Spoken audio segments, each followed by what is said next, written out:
Okay. Hello, everyone. Good afternoon, everyone. I think we are live now. But before we start anything, if you have anyone who is not here yet, I encourage you to send the link to everyone so they can join the meeting. I would like you to confirm you can hear me clearly before I start the session. Please confirm you can hear me very well. I can see Rohini. Thank you so much for that. So please confirm you can hear me clearly so we can start. So it's 2 p.m. If you know anyone who is interested, send this link to them so they can join us. Please confirm you can hear my voice as well. Okay.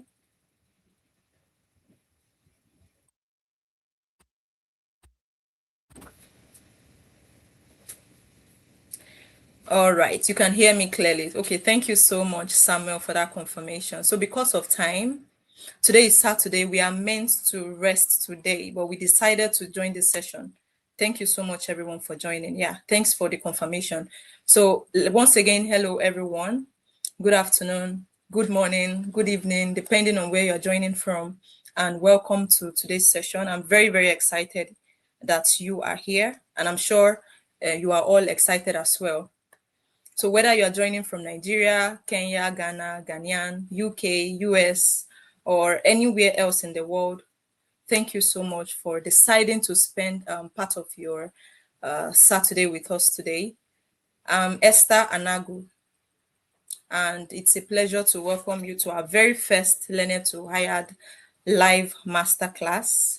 But before we continue the session, I would like to share why we started Learner to Hired. Like I said, if you know everyone or anyone who would be interested, who is going to benefit from this session, please do not hesitate to send the link to them so they can join us.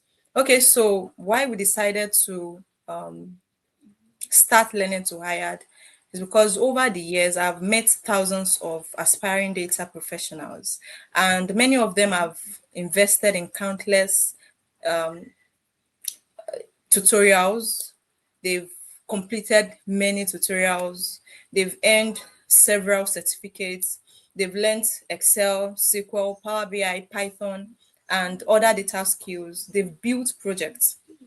But one question that keeps coming up amongst them is, what is next? How do I get hired? How do I gain experience? How do I actually earn from these skills that I've learned over the years?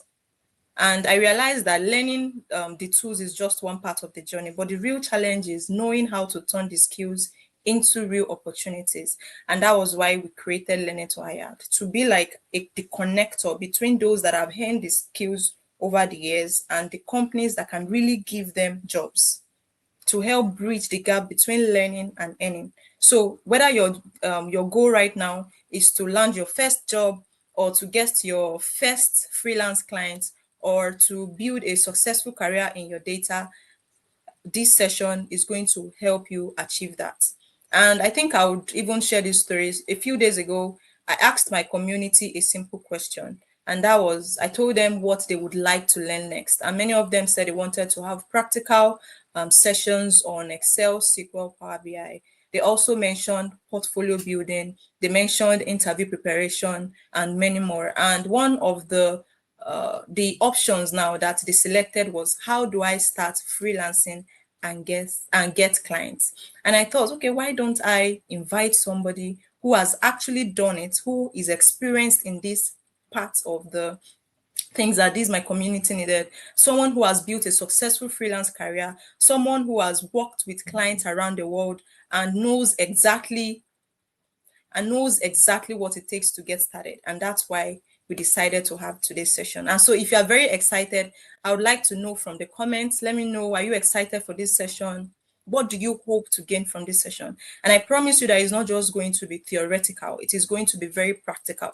You're going to hear real experiences, you're going to see real demonstration of how these freelancing platforms look like, and you're going to also walk away with actionable steps that you can actually apply immediately. And so, like I said, if you are very excited for this, please let me know in the comments. So before we begin, I would love to know who is joining us. Please introduce yourself in the chat and tell us where you're joining from. If you are on LinkedIn, you can also share your LinkedIn link. You might have a lot of connections from the chat. So please let's know where you're joining from. Let's see, like I said earlier, what do you hope to get from this session? And I said on my WhatsApp channel that please, I want you to really listen. I want you to listen. I want you to listen. I want you to pay attention to really understand what, because I'm talking from, I empathize with people a lot of times, because I know that there are a lot of people, I think, like I said in my introduction, that people reach out to me and they tell me, I've been learning this thing a lot of time, but no job. And that was why I decided to invite this person. So for you to have, we are not paying, we didn't pay for the session. So it's an opportunity to be listening to him, I believe. So I would like you, anything that would distract you, let's take them out. If you have your notepad, let's write everything down and take action. Like I said, it's not going to be theoretical. I would like you, it is going to be practical, which means you are going to learn something today, go back home and implement every single thing that you'll be learning here. So I don't want you to see this training like an ordinary training, the usual training that I attend. If you want, you are spending 2 hours here, you should expect that these 2 hours would not be a waste. And so, like I said, if you've I would also like to ask to know if the reason why you want to land your next 3 months role now, would it be for you to have an extra source of income? Is it that you want it to build your confidence? Is it that you want to have the freedom to work remotely? I want you to share the answers in the chat and I'm going to read it. So without taking any of our time, I think I've talked a lot. So without taking any more of our time, it's an absolute pleasure. And I think this would even make you to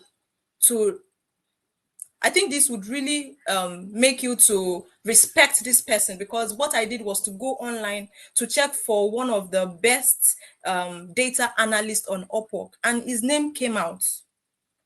And what I did was to reach out to him, and he decided to do it. So I think this will help us to really know that this person that we want to listen to today has a lot of experience, a lot of experiences, and he has it. Anyways, like I said, I'm not going to talk so much. So without taking much of our time, it's my absolute pleasure to invite our guest speaker. Anas Riad is a data scientist, is a machine learning engineering consultant, and like I said earlier, is a top-rated plus Upwork freelancer, and he has earned over $90K on Upwork. He has helped different businesses. He has helped businesses to solve real-world problems, and he will be sharing with us his journey. He will be sharing with us practical strategies and the lessons that he had learned along the way. And it's also going to include how you can. He's also going to teach us how we can position ourselves to land our very first freelance clients. So please, I would like you to join me in the comments. I would like you to give a warm welcome to Anas Riad. So like I said, I'll be going to the session now, the comment section now, and reading your comments. So like I said, I've invited him already. Please, let's give him a warm welcome. Help us to welcome Anas Riad for deciding to speak with us today, for giving us some time out of his precious time. He's supposed to be resting today, but he decided to give us the time. So, Anad, you are currently on the stage right now. You can please introduce yourself. I can't see anyone welcoming Anad. I can only see Olajumoke. Okay, thank you, Olajumoke, for welcoming him. Ayenita, thank you for welcoming him. Sorry, I may not be able to pronounce your name clearly, so please correctly. Let's welcome him before I allow him to start talking. Okay, Clancy, thank you. Ngozi, thank you for welcoming him. Emmanuel, thank you. Are people not excited? Okay. Thank you so much, everyone, for welcoming him. So, Anas, please, you are good to go. The floor is yours. You can start your presentation. Thank you. Thank you, Esther, and thank you for the amazing introduction. I think it's one of the best introductions I've had ever during a live call. So thank you. It really makes me feel good with all this introduction, and I'm really pleased to see everyone engaging in the comments as well. Just shows how much there is excitement about the freelancing world. And once I was like everyone else, I was trying to figure out what to do, how to start, how to earn money online, and I managed to learn a few things along the way. It took me time, and hopefully today I can share with you all some of the techniques that worked for me and that can hopefully benefit you all. So I'm really excited about today. Okay, thank you so much. Okay, so I think you can start your presentation now. While we or during the meeting, other people will join us. Because of time, I think we need to just start. Thank you Yes, so much once again for joining us. it's a pleasure. Let me share my screen and let me know if you are able to see my screen. Is that all good? Yes, all good. Okay, that's fantastic. So I've prepared some slides for us today. I'm gonna go through them, but don't worry, it's not gonna be too much theory. I'm just gonna give you some context, and then I'm gonna show you some practical things. I'm gonna show you how I find jobs, how I write proposals for them, how I filter even in a platform like Upwork. So you're gonna get a lot of practical tips. But just as an intro, I'm a freelancer and consultant myself. I've been on Upwork for just over 2 years, and I started when I was still in university studying computer science. So for people that say that you can only freelance when you have experience, well, I'm the proof that I started when I was still in university. I had very small gigs, but I still started at the time. So over the past 2 years, I've earned over $90,000 on Upwork only. And I'm going to share with you today a lot of the tips that I learned along the way. So you can see a quick screenshot of my profile here on the right, but overall, just to give you a quick overview of how many clients I worked with, you'd think that if I earn 90K over 2 years, it means that I worked with hundreds of clients, but that's definitely not true. Very few clients made me earn a lot of money. There was one client that I earned with $67,000 within 18 months. It just shows that to become a good freelancer, you don't need hundreds of clients unless you do some thumbnail designing or things like this that needs volume. But if you're a data analyst or a data scientist, usually you can charge a little bit premium. And if you have one good client for 6 months or 12 months, you can earn a lot of money with it. So the misconception that you need a lot of clients in order to earn money as a freelancer is not real if you're a technical person. And that's one thing I want you to understand first. So, my journey very briefly. My name is Anas Riad. I am from Morocco originally, and I moved to the UK in 2022.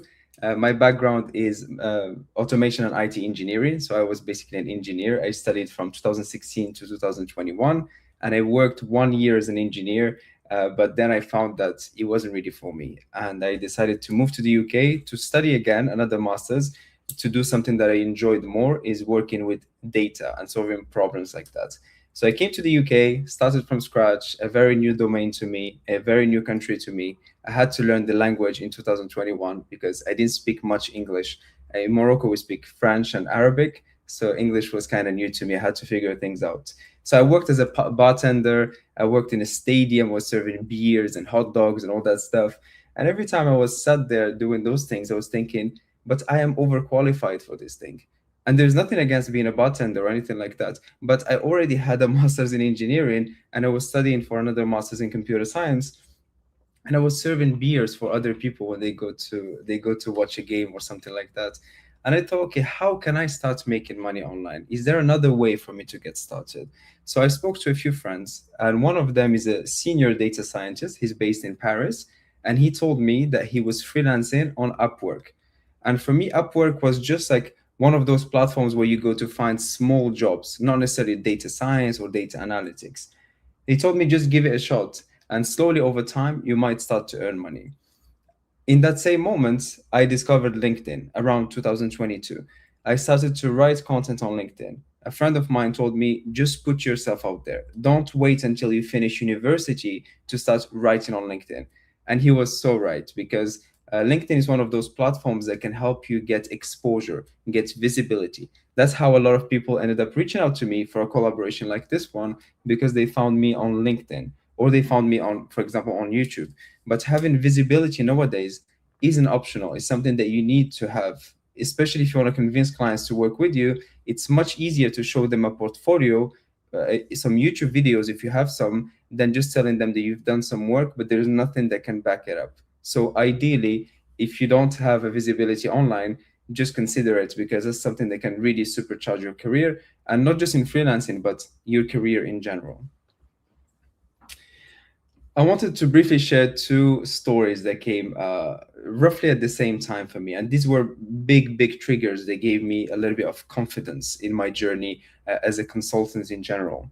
The first one, I was still in university. I was sharing content online on LinkedIn. So I was basically, whatever I was learning in university, I was sharing it on LinkedIn. Nothing fancy. If I learned something about machine learning, I wrote it on LinkedIn.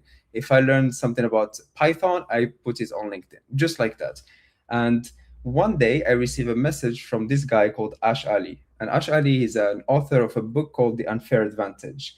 And The Unfair Advantage is a book that I listened to. I didn't buy the copy, I just listened to the audiobook in 2020 when I was still in Morocco. So I was a huge fan.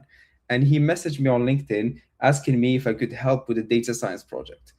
Initially, I couldn't believe I didn't even answer. I looked at the message and I went to the gym. I still remember really well. I'm like, this is a scam. Someone wants to scam me. Then I was at the gym and I checked the message, and I go into his profile and I can see that it's really him, the author that I read the book about, and I was blown away.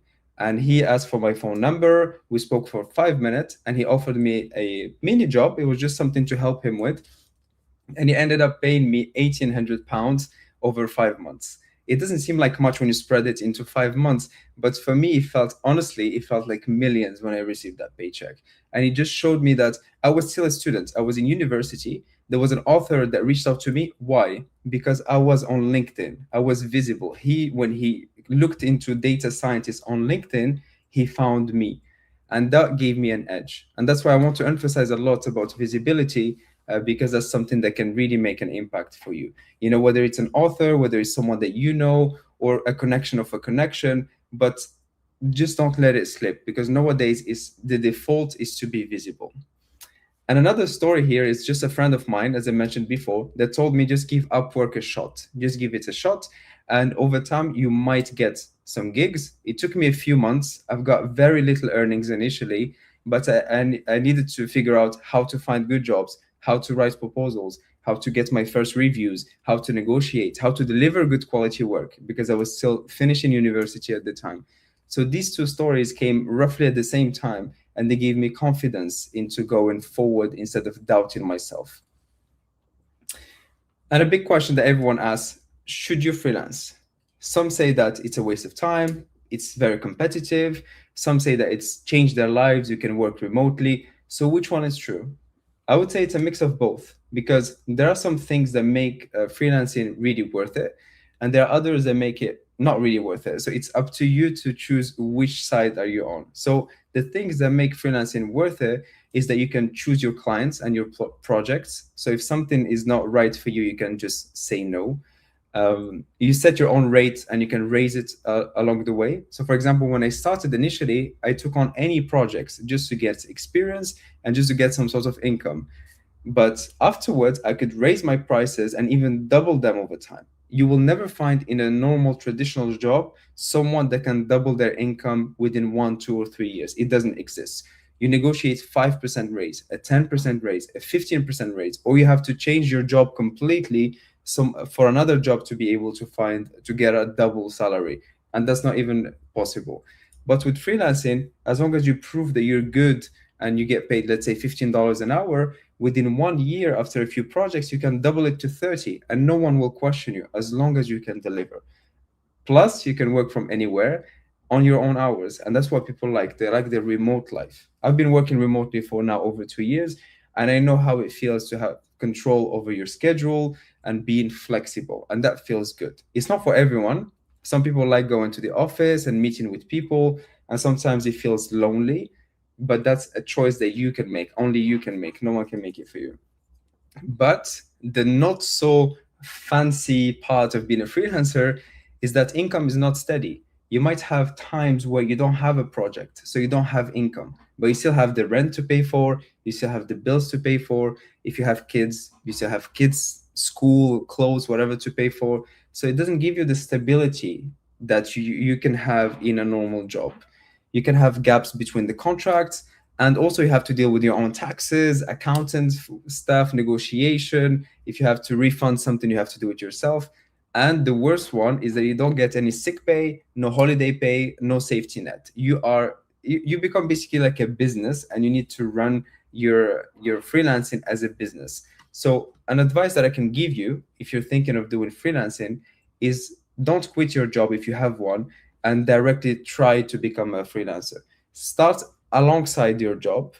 Try to do some freelancing in the evenings, try to find some gigs, do them on the weekend, build a reputation first.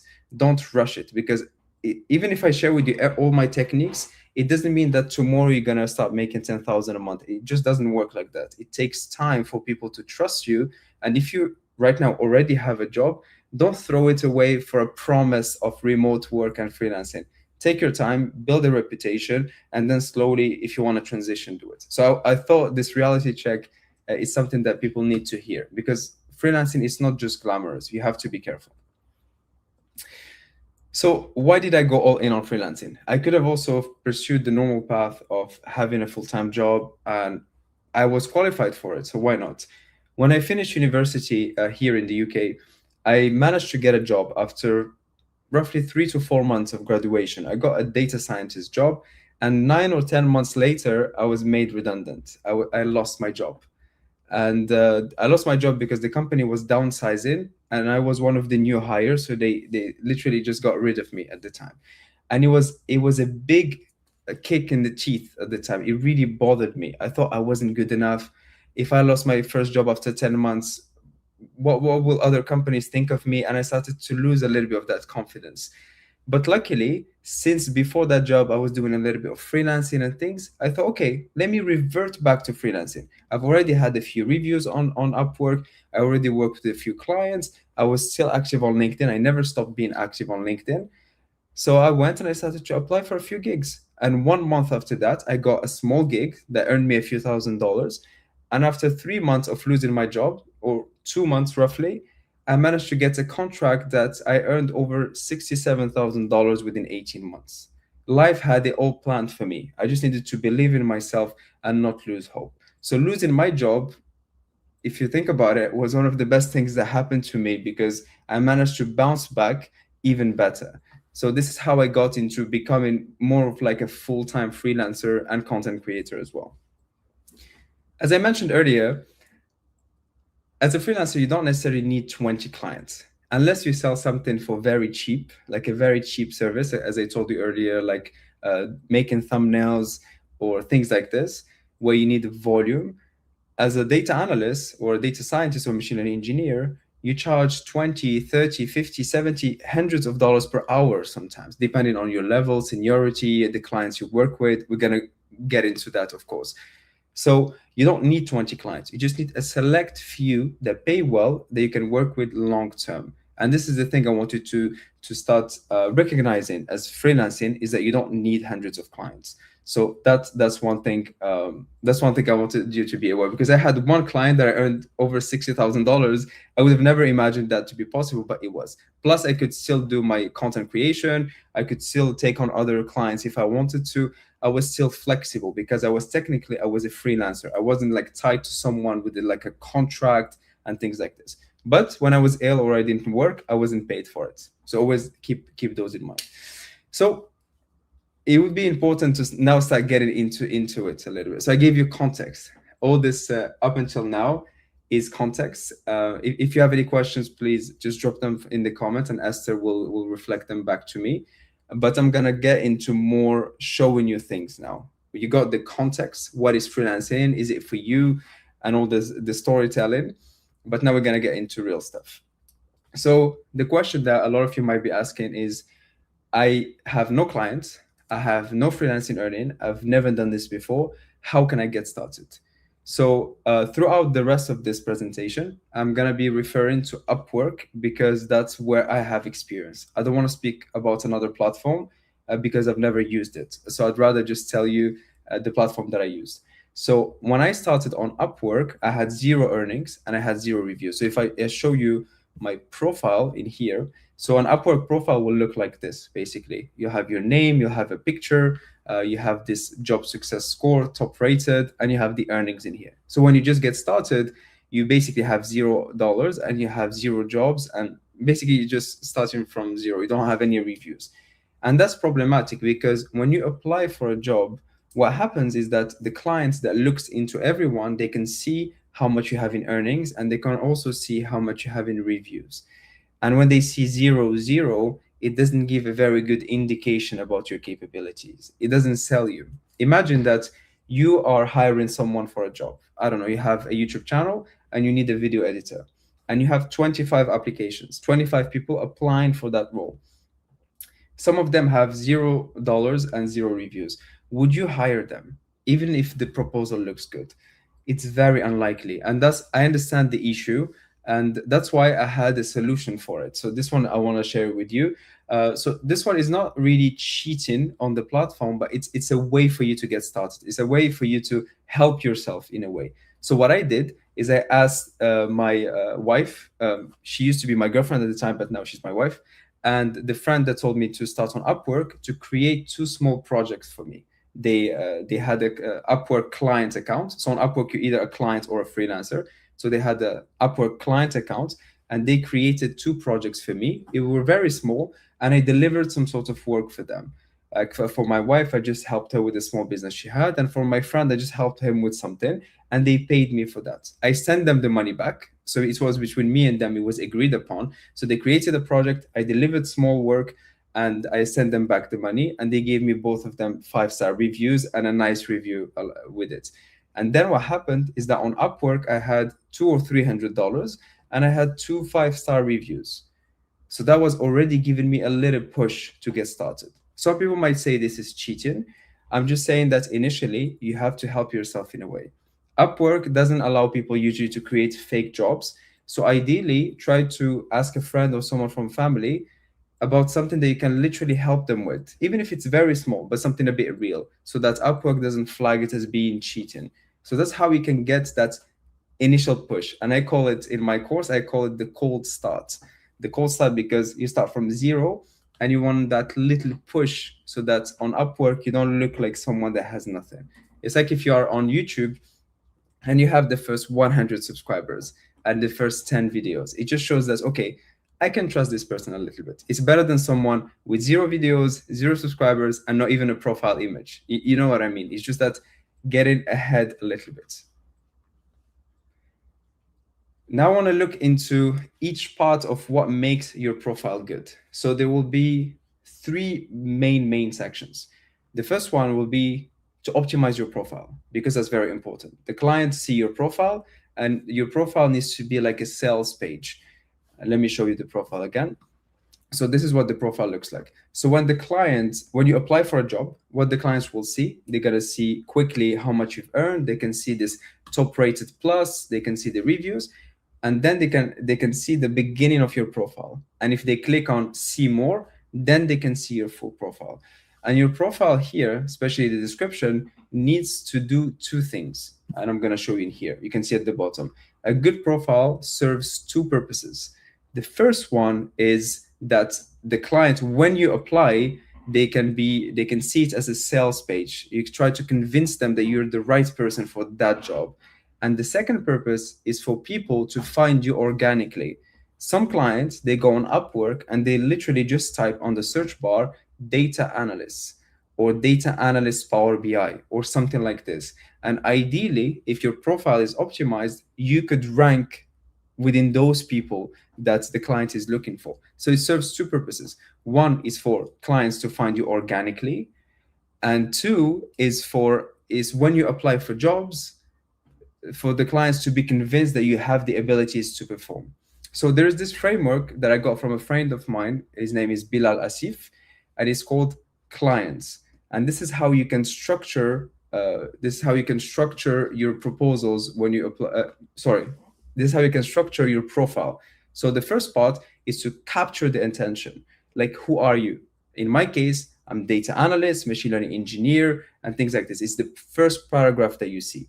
And ideally, you should have in it the keywords like data analyst, data scientist, SQL, Power BI. This is to grab the initial attention.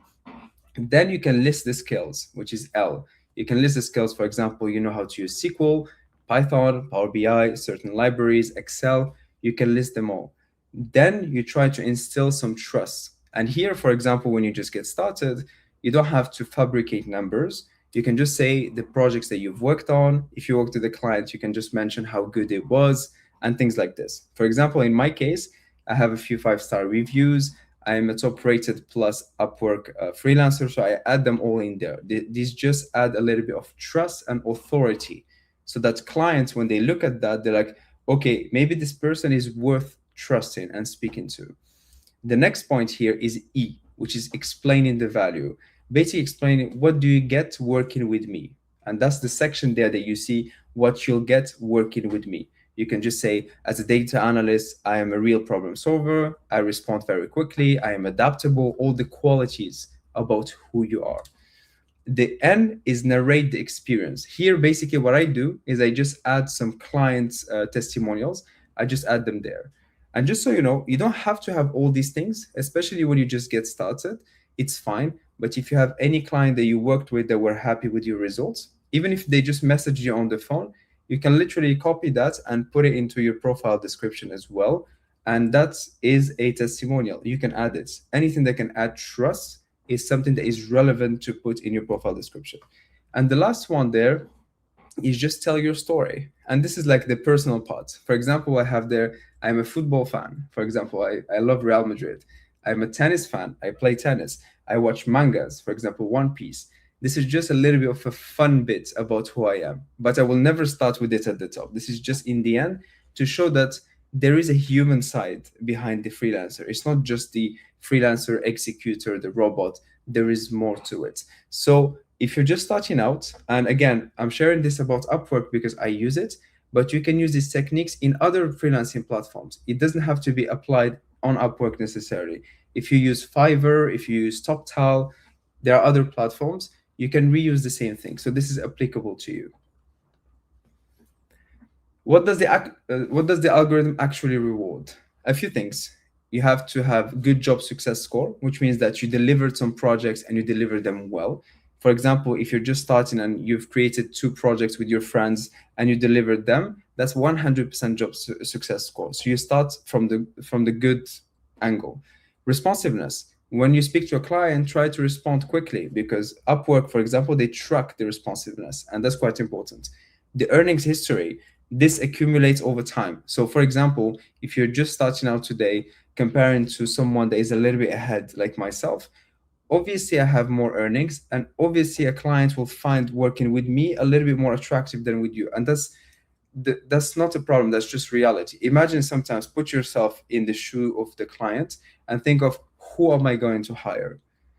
But the earnings is not everything. Writing good proposals, positioning yourself really well. Maybe you can be more qualified, you have more years of experience, you worked on certain projects that are relevant to the clients. That's why you need to showcase yourself really well. There's the top-rated badge. There's the profile title. This needs to be optimized. Ideally, if you apply for a data scientist job, you want your profile title to say that you're a data scientist. You're not some sort of marketing or salesperson.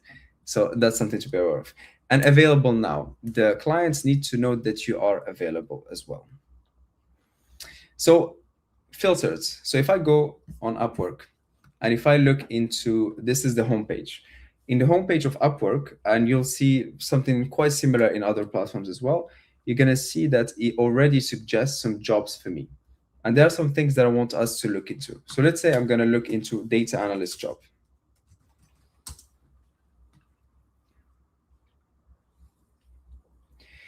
We can directly see that there are some jobs that pop in here. And I want you to notice a few things. Let's look into the first one. The first one, we can see this client has payment verified, has 5 stars, earned over 90,000, and is based in the US. It also was posted 3 hours ago and has already more than 50 people that applied. We can see the 50 plus proposal. We can see it's, let me scroll down. We can see it in here. So I want to show you how I proceed in here, because sometimes you end up just applying to too many jobs and you end up just burning your money, because applying for gigs, it costs you money. And that's something I wanted to mention as well. So it's written in here. So on Upwork, so on Upwork, okay, I got a question here from Asa. Do I pay any commission on Upwork? So yeah, the client and the freelancer, they pay commission to Upwork. So for example, let's say a client hires me for a $1,000 job. The client is gonna pay like a percentage of roughly 10%, and me, I'm gonna pay 10% from it. It's Upwork deducts it directly from your earnings. Yes, it is annoying. So let's say I earn 90K, they took $9,000 in commissions, but the platform helps you find clients to find you, and they can also secure all the payments and makes things a little bit more controlled and trustworthy. Imagine you work with a client and you're not protected by anything. They can literally just leave you and not pay you. And Upwork or any other freelancing platform, they give you that protection, and that protection is quite valuable. So yes, they take on commission, of course. That's how they work. And another thing is that to apply for jobs on Upwork, you need connects, and connects are tokens that you use to apply for jobs. And unfortunately, over time, they increase how many connects you need to apply for certain jobs. Nowadays, you need between 10 and 20 connects roughly to apply for one job, depending on how much that person pays for the job, the reputation of the clients, the length of the project, etc. So each job costs you between $1.50 to roughly $3 per job. And that's why when I filter, I don't just want to throw my money away. I literally try to be really mindful about this step in here that I'm going to show you. And I do understand that connects, they cost money. And that's something that used to bother me as well. But when I started to get clients, these amounts didn't seem that meaningful after I started to earn. Imagine you spend $20 on connects, but you manage to land a client that pays you $30 an hour. Then just within 1 hour of working with the client, you've already paid back all your connects. So yes, it can be frustrating, but that's the reality of a platform like Upwork. But again, this is just showing you techniques. If you find other platforms that you can use, then use them. It's not just specific to only using Upwork, but I'm showing you what I know. So just to be completely transparent. So here we are. So we can see that we have a lot of filters on the side. And I'm going to show you the ones that I like to look into and filter by. So I will look usually into clients that have payment verified. For me, that's like minimum. I will only keep clients that minimum had one hire. I will avoid working with clients that never hired anyone, because I mean, it's the reputation. I want someone I can trust from day one. And here in the proposals, I will try initially and just toggle these that have less than 15 proposals. What does it mean? It means that these jobs have less than 15 people that applied to them. That's where I'm gonna start from. And let's see what we have. We can see that we have this analyst for BI and ETL projects. This client has over 40K spent, okay, from the United States, and they say budget 50. So here, when I see budget $50, I completely skip, because this is the type of clients that want you to do a lot of work but not pay you much. Let's look at the second one. We can see here GCP AI upskilling applied AI for data science trainer. Okay, here they pay $5,000. The client has very good reputation. This is something that I could consider potentially. What I will do next is I'm going to read through the description. If I feel like the description makes sense and the client knows what they want and I am qualified for it, then I'm going to apply. Here, the client literally wrote an essay, which is not a good, which is definitely not a good sign.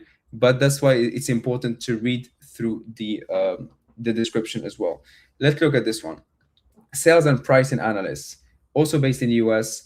They pay between $8 and $10 per hour. They want Power BI, CRM, and ERP familiarity, Excel. And let me see here. One thing that I like to look into a lot is when you click on a job here and you go down and you can see if the client is interviewing anyone. I think that's a really good measure of if the client is really active. A lot of people, they use the Upwork and they say that clients are not active in it, or I apply for jobs but no one ever answers me. And this is the thing that I look into. For example, this job now that I opened, you can see here, it says the last viewed by the client is 1 hour ago. And when I see this, usually gives me an indication that this client is taking these things seriously. So if I apply, I know that the client is active. For example, this job in here has only up to 10 proposals, and the client saw it 1 hour ago. So let's say this job was interesting for me. I didn't read through it, but let's say it was. Then I'm competing with maximum 10 people, and the client is active. This already gives me a lot of chances of being seen. So these are the things that I focus on a lot. I try not to filter too much here by experience level, because sometimes the clients, they don't know if it's a senior role, intermediate role, or entry level, so they can put anything random. I don't necessarily also filter by the hourly pay, because some projects are hourly and some others are fixed price. So you're gonna find projects two types. You have either projects that are paid per hour ongoing, let's say $20 per hour ongoing, or you have someone like this one here that pays you fixed price of $5,000 for one big project. So you have two things. And usually when I do my research, I try not to limit myself too much. I keep it a little bit open, and then I look into the things that are more interesting for me. After I do this, I can, for example, toggle this one as well, looking into even project that had up to 20 proposals, and then look into up to 50. One thing that to me is very important is I try to look into the most recent ones. For example, this one here, it was just 2 hours ago. This one was yesterday. This one was yesterday. I try to look into jobs that are very recent, ideally even within the last 12 hours, so that when I apply to them, I'm one of the first people to apply into the job, so that I have more chances for the clients to see my proposal. And I'm going to show you how to write a proposal next. But if you find the right jobs after doing all this filtering, you're going to first avoid those jobs that clients will ghost you. You will also avoid spending too many tokens for no reason. And then you'll have to showcase that you're the right person by writing a good proposal and also having a very optimized profile. And that's why that's important. That's important for you to optimize each one of these aspects. And here is just for me, I just put this here just as a reminder. I try to remind myself of using these filters because I sometimes rush too much into, I find a job, I'm like, oh, let's go, it looks cool. But then no, I have to filter, I have to make sure that it's the right jobs for me. Otherwise, I'm just wasting my time and my money. I can see someone here saying they don't see my screen. Can everyone see my screen or not?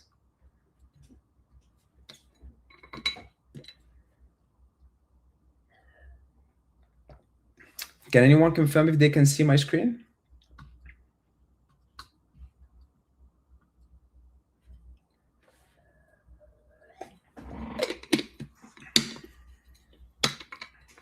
Hello?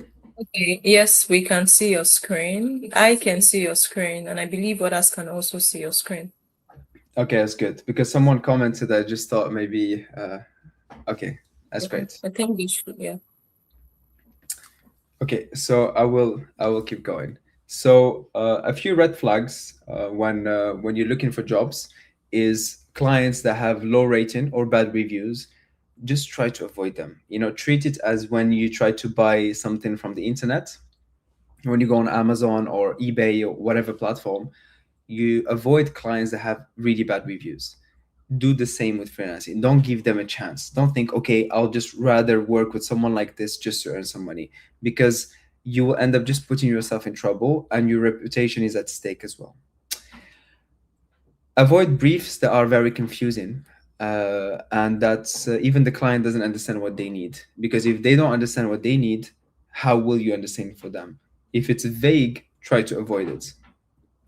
If it's big expectations but small budget, we just saw a job earlier that was $50 for the job and they asked for the moon.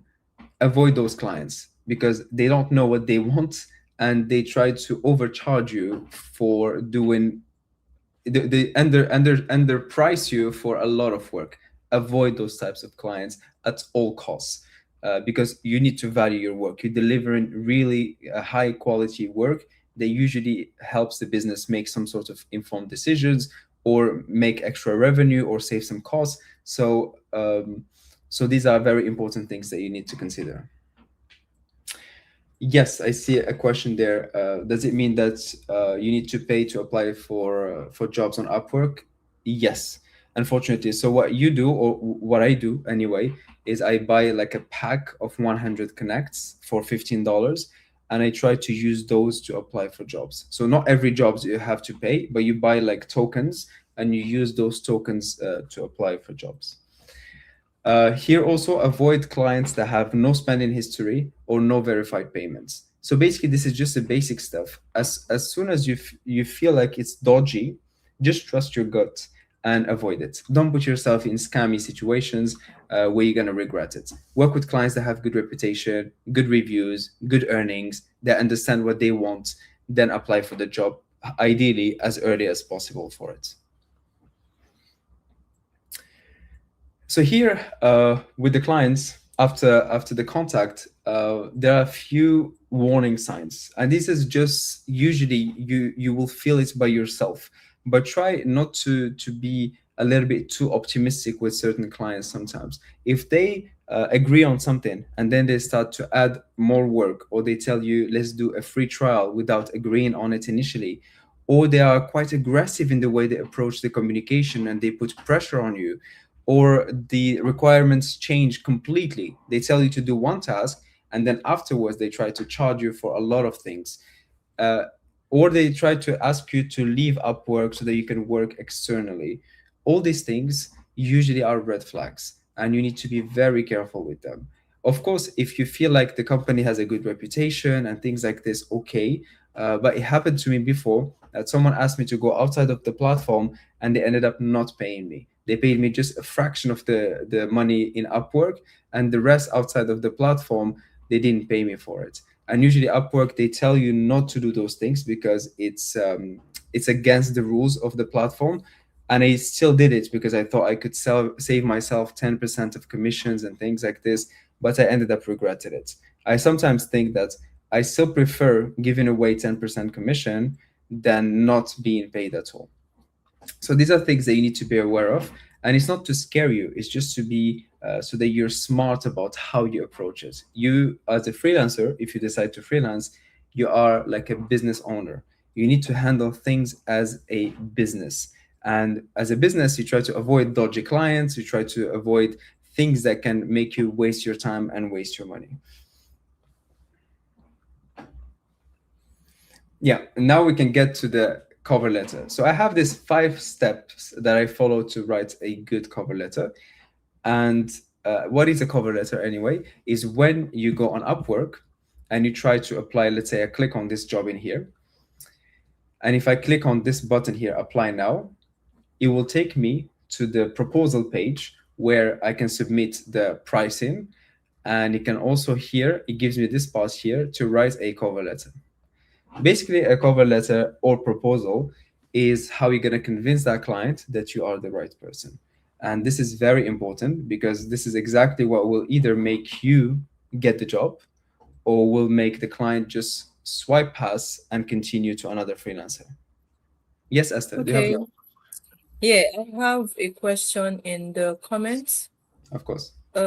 Anyways, before we decided to have this live session, you agreed on being interrupted whenever Of someone needs or has a question, we can Yes. easily ask you. So before you go into the next part of the cover letter, I know you had already started talking about it, but one question came up in the comments and I would read it so that we can quickly sort that before we have enough time for questions. And please, I encourage every one of you that are currently listening right now that whenever you have any questions, any question that comes to your head, please put it in the comments immediately. Is either we answer them now or we answer them at the end of the session. So please, any question that you have is here to answer everything. So the question is, please, does it mean that in order to apply for a job on Upwork, one has to pay for every application? So that's the question that I can see now. I'm not sure if there is any other question here, but I think we should answer that before we move to the next. I can see another question, but should I allow you to answer this or Yeah, sure. ask the So second? yeah, I did see that question and I tried to answer it, but I will try and answer it again. Okay. On a platform like Upwork, you need tokens. They are called connects to be able to apply for jobs.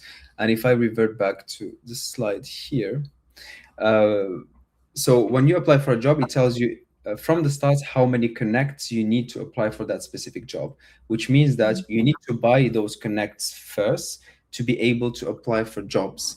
And after doing some research, it costs you roughly $1.5 to $3.75 to apply for a job on Upwork. And that's why you have to be very careful about the jobs that you choose to apply for and also how you write your cover letters. You don't pay for every job that you apply for. You just buy a bundle of connects initially and you use those to apply for jobs. So yes, technically it costs you money to apply for jobs on Upwork. Yes. Okay. So thank you so much for answering that question. Okay, so someone else is asking, my question is, do those clients give you the number of hours to finish the job?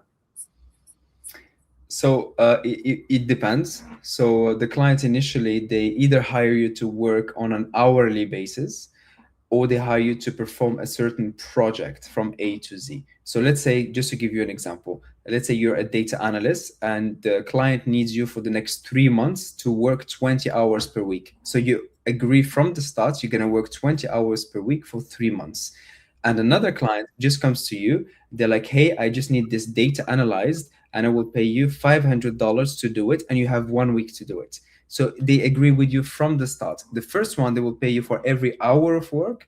And the second one, they just give you a deadline and you need to respect it. Okay.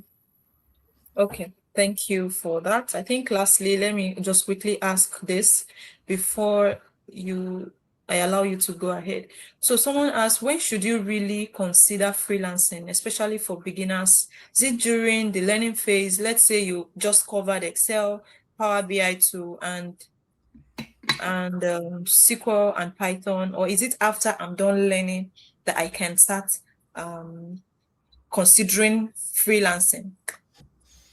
I think it Yeah, would be good to answer this as well. of course. That's a very good question, and one that everyone asks themselves when they're just starting out. It's when am I even ready to So, apply for jobs? And yeah. I would tell you that most of the times you're already ready. You just think that you need more information in order to perform the job. Think of the clients that hire you. They're usually not technical people, so they don't know anything about SQL or they basically just know how to use a little bit Excel.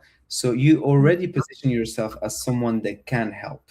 If you already know the basics of, for example, Excel, SQL, Python, you already have enough knowledge to get started on small jobs. I don't mean that you're gonna get a senior role straight away, but you're gonna get small jobs to get started and build the momentum.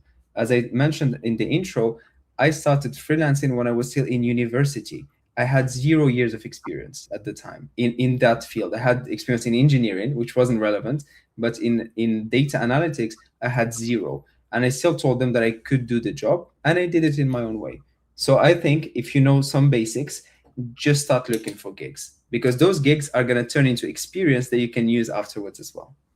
Exactly. Exactly. So I think I would like to add to this. Yeah. I think I will cite an example. When I started as well, I did not have, I was not an expert. I didn't know everything about Excel. I didn't know everything about SQL. I didn't know everything about Power BI. It was while I was on the job that I was able to even to know all those things, to know how to use them, to know how to really answer business questions, right? So you can't be 100% ready. Just start applying whatever thing you know. So far you are practicing, so far you are working on real problems. Then you can go ahead and do all those things. Just try them out. And by learning, by doing all those jobs, you are adding to what you know already and you are building your confidence as well, so you don't have to wait to be an expert or a senior person. Even many senior people don't think they are seniors yet because they feel they still have a lot of things to learn. So yeah, thank you so much, Anas, for answering that. So I think I will just allow him to go on. We would answer all your questions. There will be time for question and answers. So don't worry, we're going to answer them. Yeah. Anas, please, you can continue. Then Yes. maybe later on, I will draw your attention again to answer. Thank you very much. I can see other questions, so please just keep them on the side, and I will try to answer them all. There are really some generally very, very good questions here, so Good questions. Yeah, I'll exactly. try I'll try to Yes. answer as much as I can along the way as well. So All right. an important step when applying for jobs as a freelancer is writing good cover letters. It's like if you're on YouTube to have a good title and a good thumbnail. If you don't have those, no one will click on the video. For freelancing, it's the same thing. If you have a bad cover letter, no one will click on your profile and no one will even message you. So this is like your entry to getting to speak to the client. It doesn't guarantee a job, but it guarantees you having a conversation with the clients in the first place. What I mean guarantee, I mean it increases your odds of having an answer from the client. Because even with all these strategies, it doesn't mean that all clients will start answering you, but they will most likely answer you. So then you have to convince them that you can do the job. So the 5-step cover letter, and I try to keep it very simple overall. I try not to overcomplicate it. I go through these 5 steps. And I'm gonna, after this, show you the proposal that landed me a $67,000 job. I'm gonna show you the screenshot, so you can take the screenshot, review this live call afterwards. But here are the 5 steps. The first one is a quick personal intro. I just say, hi, I'm Anas. I'm a data scientist. I have 4 years of experience. I'm based in the UK, and I specialize in whatever. This is one line intro. I don't overcomplicate it. I don't share more about my life or things like this. The second part is how I solved that problem before. So let's say someone is hiring me to perform some Power BI analytics. I can just say that I've worked with Power BI extensively during my past 2 gigs, and this is what I performed. So you just explain how you solved the same thing before. Then you just explain how you would solve it for them. Some clients, they come with a description that is detailed. They say that we have certain problems and they want to hire you to fix them. You take those specific problems, if there are a lot, take the top 3 and explain briefly how you would solve them, even if it's theoretically, but explain how you would solve them. Then only mention the tools: Python, SQL, Power BI, machine learning, whatever those tools are, of course, that are relevant to the job. No need to start mentioning all the tools that you know, the ones that are relevant. If they are curious enough, they can click on your profile and they can see all the other tools that you have, but only apply to the role and apply, make it personalized. Make the person, the client, feel like this is someone that took time to write a good proposal and not generic one, just using ChatGPT randomly. I don't mean you cannot use ChatGPT, use it, but give it all these details and give it context about yourself so you can write something very tailored. And last one, and I think this one is quite important, and a lot of people don't add it, is social proof links. I add usually my LinkedIn profile, my YouTube profile, my GitHub page. Of course, if you don't have any of these, then start to have some sort of visibility because it can help you. LinkedIn is quite simple. You can literally go and optimize your profile and you can start writing some content. It's slowly, just getting started. YouTube, of course, takes more time. And I'm not telling you everyone should have a YouTube channel, but you could have some sort of presence online. People like to write articles on Medium or Substack. If you have any of these, include them in there. And GitHub, if you're a data analyst or data scientist, ideally you have a few projects on GitHub so the client can go and see the way you work. So these are the steps that I follow. I avoid all the dear hiring manager, all that stuff, and all that talk that sounds very robotic. I try to avoid this. I just cover these and I move on. And I do sometimes add one tip I'm going to share with you after, and that's one is quite interesting. So this is the cover letter that got me to 67,000 project. When I look at it nowadays, it doesn't seem as good as it was, but it really made it clear for the client that I was the right person for that job. So if I go through the 5 steps in here, the first step is a brief intro. The brief intro, as I told you, is a one line. I just said who I am, my job title, my years of experience, just quick personal intro. Then I explained how I solved this before. In this case, for example, this was a project heavily focused on Power BI, on reporting, dashboarding. and I've worked on that extensively before. So I mentioned how I've successfully worked in these types of projects before.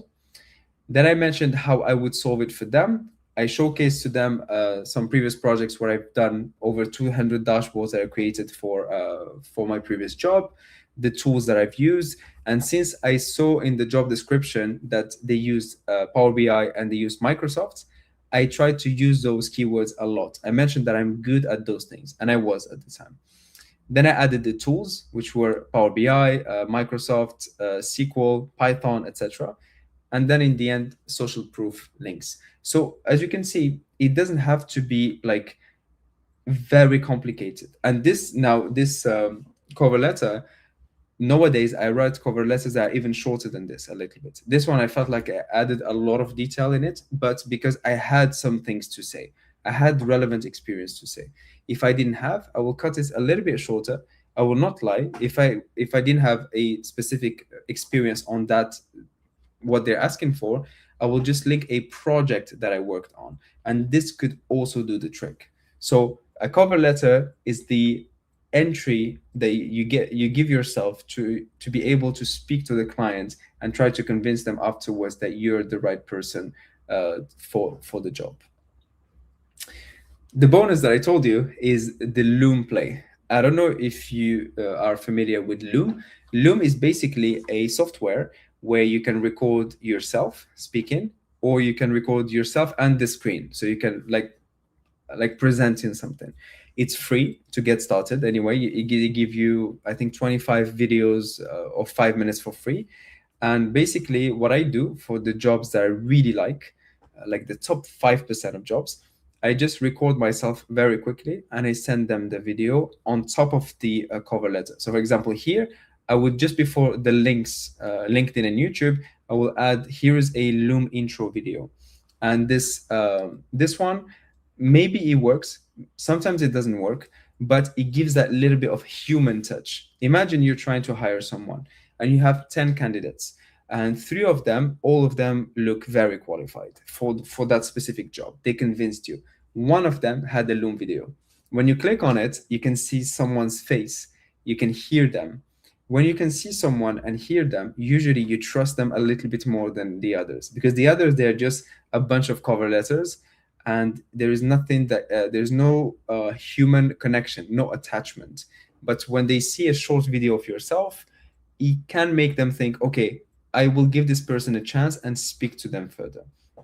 I know a lot of people feel a bit shy on the camera, so I'm not saying this should be included. And also, I'm not saying you should include it for all the jobs you apply for. This is for like the top 5 to 10% of jobs that you apply for, where you really want to stand out. You can use this technique. I do it sometimes, and honestly, 1 out of 5, I get a response which is positive just because of this. And imagine if 1 out of 5 turns into a long-term contract where you earn $50 an hour, for example, all the time that you spend making short videos is going to be worth it. And the thing is, you don't have to make it like crazy beautiful. You don't need a video editor. You just put it as raw as possible, just you yourself. Don't do it in a coffee shop. Do it from home or a quiet space. Say who you are briefly and say how you would solve the problem for them, and that you're excited to discuss this further. 1 minute or 1.5 minutes, that's it. You can do it a little bit longer if you already worked on a project similar and you want to literally show your screen and a quick demo of what you did before. This could be a bonus. But this is one of those things that I do sometimes when the job is really, really high and I want to get it. Move. Yeah, so the payment methods. So I briefly mentioned it earlier, but as a freelancer, you will either be paid hourly to perform a job, or you're going to be paid a fixed price for a job. So hourly is, for example, to be hired for $20 an hour, 20 hours a week for 3 months. That's hourly pay. So you perform your hours, you get paid for them. As simple as that. For a fixed price, you agree with the clients for a price to deliver a whole project. For example, you want to create a mobile app for someone and they agree on $5,000. you're gonna deliver the full mobile app for $5,000. This is like a fixed price contract. And of course, you can split that into milestones. You can see here the example on the right. We split it into two milestones, $2,500 and $2,500. It could be split into five milestones, 1,000, 1,000, etc. So these are the two ways that you can work. And something that you need to understand, especially when working with the hourly contracts, is that on Upwork, there's something called tracked hours. So if you track your hours within Upwork, then they protect you in case the client doesn't want to pay you for your work. You basically just go on the platform itself and you can start like the tracker, and it tracks your session whilst you're working. If you do your hours manually, let's say I will just say to the client that I will do the work myself, then I come back and I put 7 hours. This was manual input. I just went and I put 7 hours by myself. There's no one that tracked if I really delivered 7 hours. Then what could happen is that the client could dispute that and not pay me for it. And if they do dispute, they can win, and they will win. This is in the Upwork. This is how the terms of Upwork work. But if they didn't dispute it just within 1 week, then the money goes in and you continue. This is just something that happened to me, and I like to address it. In cases like you work in a platform like Upwork, try to track your hours so you are protected from clients that don't want to pay. But if you do the hours manually, after 1 week, you always get your money. So that's just something to know. And when you work on a fixed price contract, let's say here a $5,000 project, here you're paid by milestone. So let's say $5,000 is split into 5 milestones. As soon as you finish one, you deliver it to the client, they're happy, they pay you, then you move on into the next one, and then you move on into the next one. So basically per milestone. And this is also one way you can work on Upwork as well. One tip here is don't take your work outside of the freelance platform, because the clients can then just decide to leave and not pay you. And you don't want to do that. You don't want that to happen to you. It happened to me and it really bothered me because I delivered the work and I was expecting to be paid. And it took me weeks and weeks of communicating with the client by email, and I barely got a fraction of the money that I deserved. So yes, the fees feel annoying when you look at the roughly 10% Upwork takes from you, but they offer you the security, they offer you the platform, they offer you the reputation. So all these things, when you combine them, I think it's worth it. Let's say I had all my clients outside of Upwork. How will I prove to people online that I've had these many clients? Right now, it's as easy as sending them the profile, my profile on Upwork, and they can directly see how many clients, how many hours, reviews, the earnings. I have everything in one place. My reputation as a freelancer is in one place. But it doesn't mean that you have to do it on Upwork. It's just I'm saying that if you work from a freelance platform, try to make sure that you protect yourself and you understand how the platform works so you don't get fooled. Because yes, it could happen that you work with clients that can try and scam you or take advantage of you. And I don't want that to happen to you for sure. Let's see. Yeah, before we move on to the next part, I don't know if there are any questions that you would like us to go through now, Esther. What do you think? I can see a lot of questions in the chat. Yes. So we have tons of questions, but I think we should answer like 4 before we continue. Okay, so the first part is how does one optimize his profile for high visibility? But I'm not sure if you've touched that. I don't know if you'll be talking about it during the presentation. So should we leave it for now, or you want to answer it now? So we looked at the profile optimization earlier in this part here, where I explained the The framework. defined framework, yeah. Yes. I mean, you can review again this live call so that you can grasp everything on your own time, because there was quite a lot that we covered in here. But this is the framework that I basically use to optimize my profile. Okay. So it's safe to say the person can just go back and look at it again. Okay, so the next question is, what is tax payment on Upwork? We have to give the PAN card or something else. I don't know, but I don't know if you got what this person is asking, or do you want the person to ask again in a clearer way? So He said, what is tax payment on Upwork? Do we have to give the PAN card or something else? I don't know what is the PAN card. Probably the number at the back of the card. I don't know. So the person can let us know. But Okay. why the person? So do you want to answer that, or we should allow the person to make it clearer for us?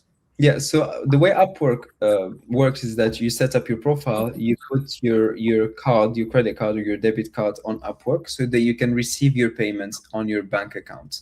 What happens is that when the client pays you, the Upwork automatically takes a fee from the earnings. They don't go to your bank account and take it away from you. No, they take it directly from the Front transaction. view. So if the client pays you 1,000 and Upwork takes 10%, you will only receive $900 into your account. They will automatically take the money from the clients, not from you. So yes, you pay a tax within Upwork, but they usually don't go and take the money away from your card directly. The I hope. account. Okay, thanks for that. Yeah, so another question is, I'm in Namibia and we don't have a PayPal payment system. What is the method of payment other than paper? And I think you've answered this. You said they would impute their card details and that is where they will be paid, right? So which Yeah, means there is no need for a third-party payment system. Is that correct? yeah, exactly. So if you work on from Upwork, you don't even use PayPal. You Okay. put your debit card or your credit card in there, and that's how you get paid, not via Okay. PayPal. Okay. Thank you. So, I hope we've been able to answer that. Then another question is, I'm in Canada. Do I need any certifications to be able to apply? Well, that's a bit of a vague question to apply for what exactly. I mean, generically speaking, certifications are good for you to get practice on certain topics, but they don't make you more qualified than other people. There's this misconception that more certifications mean that you will have more chances of getting jobs. From my own experience, no one ever cared that I had a few AWS certifications. I took a few. I took the Power BI certification. No one even asked me if I had one. And even when I mention it, no one tells me, well done. So Mm, if it's for your own studies and upskilling, yes, okay. 100%. Take on certifications to improve in your skills, but don't take them just because you think that clients will think that you are more experienced, because that's not the truth. Okay. Yeah, that's it. I also did a video on that anyway, so you can go back and check that. So I we have another question here. Are all jobs on Upwork genuine? Do we have like fake jobs there, or everything genuine there on Upwork? So Well, that's what the person is asking right now. the easy answer is no, not everything is genuine. Genuine. No. When you go on Facebook, not everything is genuine either. You have to Mm, become good at filtering what's good and what's not. And that's why earlier I walked you through how I filter to find good clients. I look into their reputation. I look into how much money they have spent on the platform. I look at all these things. Then I apply. So the chances of being scammed are minimal. For example, this client here has 4.9 stars, has over $40,000 spent. This thanks. is a good client. It's very unlikely that they will try to destroy their whole reputation to scam me Yeah. for small amounts. So Mm, avoid working with clients that don't have payment verified, have bad reviews, have never worked with a freelancer, ask you for something crazy for a small amount. If you avoid these, then you're very unlikely going to be scammed. So be very careful with these things, and be very careful with fake promises. Some clients are going to come and make you some, they're going to tell you, I'm going to pay you $100 an hour to do something simple. That's your red flag. You need to recognize these types of patterns because there are scammers everywhere. Think about it this way: the more there is demand somewhere, and the more there are scammers. Unfortunately, this is just life. Facebook mhm. is the platform with the most users and is the platform with the most scammers. It's just the way life is. So just learn to find ways to avoid them. Okay, thank you so much, Anna. So I'm going to ask like two questions before Yeah, we yeah. continue the presentation. So the first one, so where can someone start? Assuming you are a novice. You know, we said earlier, okay, you don't have to be a senior person before you start on Upwork. You don't have to have a job or real life experience before you start. Now, I'm a novice. I don't know much on freelancing. How do you think I can start? And I think you've answered that earlier. I don't know. Do you have any other thing to add to it to make this person know? Yeah. Yeah, so getting started is usually one of the trickiest things, and you can only take on small jobs. So you're going to filter to try to find small jobs that you can have quick wins so that you can get the recognition on the platform, some reviews, and even you just get this belief in yourself that you can deliver work for the clients. So try to avoid anything that is very complex, anything that is very senior, and try to get to jobs that are generally very simple, so that you can get them, compete for them, and hopefully slowly build your way up.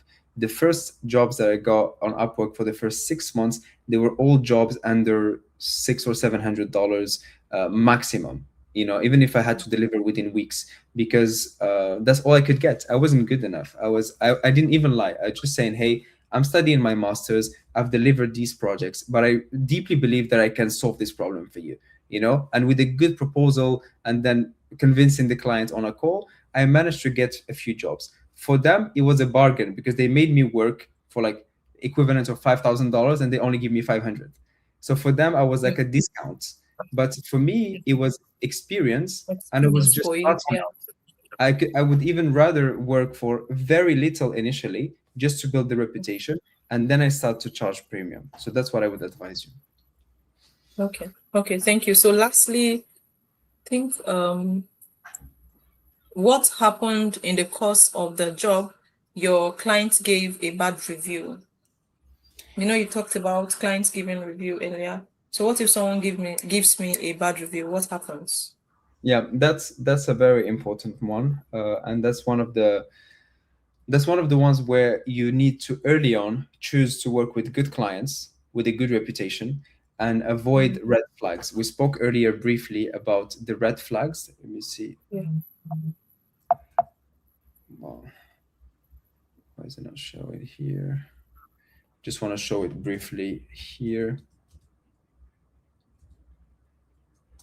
Yeah, so the red flags with clients, when they initially start to change the requirements, when they start to tell you, okay, can we start with a trial, a free trial, if the scope is changing quickly, if they tell you to go off Upwork, these are early signals that should tell you that you should avoid that client. And if you stay with them, then it becomes your problem. You chose to work with a bad client, and you risk to get a bad review, not because you're bad, but you chose to work with a bad client. So from the start, choose good projects. And if you see any red flags, just do yourself a favor and leave, because they can't give you a bad review if you haven't delivered any work and you haven't taken any money from them.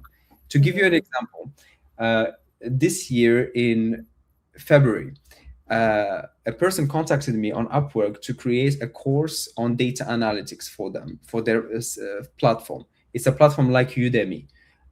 And they wanted me to create a 30-hour course. So it was a big investment of time in data analytics. We agreed on the content, we agreed on the price and everything, and I was going to start the work. But quickly, they started to get into my way in terms of how I work. They started to change the way I create my slides. They started to change the way I was presenting things. And I was like, you know what? You haven't paid me anything yet. We still have 30 hours of work, of delivered hours and edited to do within 3 months. I was like, you know what? No thanks. I prefer to stop here right now, and we can just move on. I'm sorry for the time you wasted. You don't need to pay me for the hours I already invested, but I'd rather stop right now. For me, that was a red flag. If within the first 3 days they keep changing the requirements, I don't want to work with them for 3 months. So that's something that you need to learn to accept, to say no certain times, to avoid working with these types of clients that will, in the end, even when you deliver work, they might give you a bad review, and you don't want that. Okay. Okay. So I think we need to stop now so that you would quickly finish up the presentation, and later on we'll entertain the other questions. Thank you so much, Anas, for answering these questions. No So problem. don't worry, everyone. We're going to get back to your questions. We would answer everything. That's why coming live is far better than watching it later, because you have the opportunity to speak with a person teaching, and you can hear or get answers to all your questions. So please, you can continue. Thank you so much. No problem. So this section here is about the pricing, and you need to understand the pricing is depends on certain factors. It depends on the client location, the project difficulty, the project length, the hours per week, or the fixed price of the project, and the track record. And what do I mean by this is sometimes you watch a few YouTube videos, someone talking about freelancing, and all of them mention that you should minimum charge $50 per hour, $100 per hour, and they do all these promises. But realistically, you cannot charge a client the same price if they are based in the US or in Europe or in Asia or in Africa. The location matters. $50 an hour in the US might be okay, but $50 in Morocco per hour, that's a lot. And $50 per hour in Thailand, that's maybe even more, etc. So you get the idea. So it depends where the client is based. Then is the project difficulty. Is it something that is entry level? Is it intermediate? Is it senior? Is it going to take a long time to deliver? This also comes into play. If someone wants you to create a full end-to-end project, it means that you're going to spend a lot of time on it, which means that it's going to be more complex. And therefore, you can charge more premium for it. Then you have the project length. Is it a one-off project for a few weeks? Is it a 6-month contract, a 12-month contract? This will also affect the pay. Usually, if it's a short sprint, clients pay more. But if it's a long one, when they need you for 12 months, they might pay you a little bit less, but because they know that you're going to be working with them continuously for a long period of time. Then you have the hours per week. How many hours? Do they pay you 10 hours, 20, 30? I worked with a client that paid me 40 hours a week. It was like a full-time job, but it was as a freelancer. And then you have the track record, your reputation, reviews, experience, and all these things. So when someone, let's say on Upwork, they earned over $1 million. There are some data scientists that earn over $1 million on Upwork. They have hundreds of reviews and they have a lot of experience. Of course, those people, they can charge the clients over $100 per hour for the job because they deserved that. They worked for 10 years to build their reputation. If someone is just starting out, they cannot ask for those prices. It's just the way it is. Unless they worked previously in Google or Facebook and they have like a clear profile that states that they work there, they have some sort of trust experience, that they build trust and reputation. Otherwise, it's very difficult to charge premium. So the pricing is never one size fits all. You can't just say, I charge $20 per hour. But who is the client? Where is the client base? What is the difficulty of the project? How long is the project? All these things come into play. So don't put one price on yourself. Price based on all these things that I am mentioning here. There's one golden rule. Whatever you're comfortable with, charge more. If you're comfortable with 20, charge 30. If you're comfortable with 50, charge 75. If you're comfortable with 80, charge 100. And worst case, what happens is that the clients will just tell you to go back to the original price, which is fine. You didn't lose anything. Or the best case, you just gave yourself a raise. If you usually work for $20 an hour and you said 30 and the client said yes, you just gave yourself a raise of $10 per hour. So you don't lose anything by negotiating. And clients will never tell you no just because you negotiated, unless you negotiated something completely crazy. The clients, they usually set their pricing. They say, I want to spend $30 an hour on this. If you come and you say that you will only do the job for $100 whilst they're willing to pay 30, obviously they won't proceed with you. So be realistic, but always negotiate a little bit because you never know, you might get that little bit of extra income. I remember I had this experience before where on my profile I had $30 an hour or something like this. And there was this job that someone from London has posted, and he needed a data scientist to help him with certain things. And in that project, he put a threshold between $30 to $70 an hour. So he didn't know how much he was willing to pay. And I randomly just put $50 an hour. I thought, let me give it a try. And I ended up having a conversation with him, and I worked with him for over a month or two for $50 an hour. It was a small gig. It was just 2 hours a day or 3 hours a day, but I just went for it. Worst case, he would have told me no, 30, and I would have said yes anyway. But I tried 50 and it worked out. So you don't lose anything by trying, especially when you build a little bit of momentum and reputation. It's like you're giving yourself a raise. If they say no and revert back to the original price, then it's still a win. You're not losing anything. This one I get it a lot, especially on YouTube. People ask me about, is AI affecting how freelancers work, or is AI affecting how many jobs you can get? So AI is literally affecting everything. That's for sure. We work now with AI. We have assistants. Some certain basic tasks could be performed by AI. That's a reality. But it doesn't mean there are no opportunities or that you cannot use AI to work even better and faster and more efficiently. So you'll have people that can say something like, why would I pay you when ChatGPT or Claude can do it? You will get this objection sometimes, not necessarily on Upwork, but when you try to advertise your services in general. When you speak to people, when you're on LinkedIn, people will ask you, why would I even pay you if ChatGPT can do it?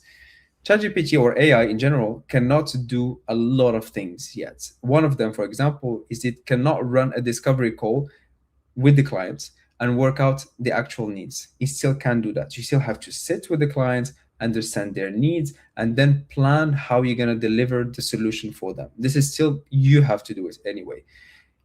AI cannot push back on a bad brief or unrealistic expectations. AI still hallucinates, AI still says yes to everything. So AI is still not trustworthy to just get a brief and start delivering or even challenging it. I'm not saying that AI is not good. I'm saying that AI is good because you use it, because you have the context, because you understand what you need, and AI helps you do a better job. But by itself, it's still just a tool, and a tool that can make mistakes. It cannot take accountability when something goes wrong. Let's say you use AI to perform analytics for you, and it pushes certain things to your superior, and you didn't even check it before. When you go to your superior, you're going to say, what? AI did it for me. Do you think it's going to go and penalize AI, or is going to penalize you? Of course, it's going to penalize you. So AI doesn't take any accountability. Humans do. And therefore, when you take accountability of your work, you deliver better results. It cannot translate business results, business problems into right technical approach. That's something that you can do because you have experience on what worked, what doesn't, what breaks, what are the solutions, and you are usually the one assisting AI to give you these things. And it cannot explain the results to a non-technical stakeholder. It can try to summarize certain things, but it cannot explain them the way you would because you understand the job. So what the clients actually buy, they buy your domain expertise, years of knowing which approach works in which context. So your expertise is something that AI won't take away from you. The clients also buy the problem framing, how you even approach a problem. How do you try and split the problem into certain components? How do you tackle them? How do you think through the problem? How do you measure if the solution is good or not? This is what clients pay for. They also pay for your professional judgments, knowing when to say no to things, knowing when to say yes, knowing when to push back, knowing when to simplify, knowing when to add or remove tools. This is all comes from your brain, from the experience over time. AI will just say yes, yes, yes to everything and will give some sort of output. Is it the right one? It could be, but most likely it won't because it needs the context. It needs your experience. It needs you to know your stuff and use AI to make you even more valuable. And of course, the client wants accountability. They want someone that is responsible for the work and they can own the outcome. And obviously, they can pick up the phone whenever there is anything to be solved. And the good thing, the way I see it, is that what used to take me 5 days before now takes me just two with AI. I can write faster, I can code faster, I can analyze faster, but I always know what I want and what I'm looking for. Therefore, I can do what I used to take me 5 days in just 2 days, and I can still charge the clients for the full 5 days because I became better at delivering the work. So I will just charge them for 5 days and then deliver it in 2 days and then move on to the next projects. So AI shouldn't feel like a threat because AI can really enhance your work. Think of it this way. You become better by using AI. You're not competing against it, even though people make it sound like it is. But if you become good at what you do and you become good at using AI to boost whatever you do, then you're going to become unstoppable. I want to share with you also 5 mindset shifts that make the difference. The first one is that reputation takes time. All this that I shared with you today, all this information, I know there is a lot, and it's not something, even if you grasp it all right now, it's not going to change your life within 24 hours or 48 hours. Reputation takes time. You know, when you go to the gym, even if you watch all the videos on YouTube and you buy some book and program, you won't have big muscles within 2 days. It takes time. And it's the same with your reputation as a freelancer. It's slow, but you need to let it compound, and slowly over time, you're going to reap the rewards. So try to remove that aspect of the brain that craves the quick results, because sometimes slow results compound over time into something that looks like whoa. So just be patient with it. Reputation takes time. The second one, this one is massively important in my opinion, is build a personal brand. And a personal brand, I just mean be active online. Share your experiences, your work, your wins, your failures, all these things. Share them publicly. You don't have to share about your life, what you do for holidays, or what you're scared of, or what you like to eat for food, but share things professionally that can make you visible on the internet and people can find you. And LinkedIn is why the author that I mentioned at the beginning, Ash Ali, that's how he found me. He literally just looked in his network into data scientists. And on LinkedIn, it's very easy to connect with people sometimes. And when he typed data scientist, I popped, he sent me a message, and we ended up working together. And that's the power of a personal brand. And I don't want you to slip on it, because a lot of people, they can be underqualified compared to you, and because they are more visible, they might get the opportunity and you won't. So don't sleep on it, please. The third one is pick one platform and stick to it. I would say we spoke about Upwork because I use Upwork, and that's the only platform I use as a freelancer. You don't have to use Upwork. Use whatever platform, but stick to one, because reputation takes time, and you'd rather spend more time to build a reputation in one place than scatter your focus and your attention in too many platforms and none of them works. So pick one, focus on it, and over time you're gonna get a reputation, and that should be more than enough for you to get clients from it. Four is start small and raise over time. And here I'm talking about pricing. Don't rush into pricing as if you had 10 years of experience.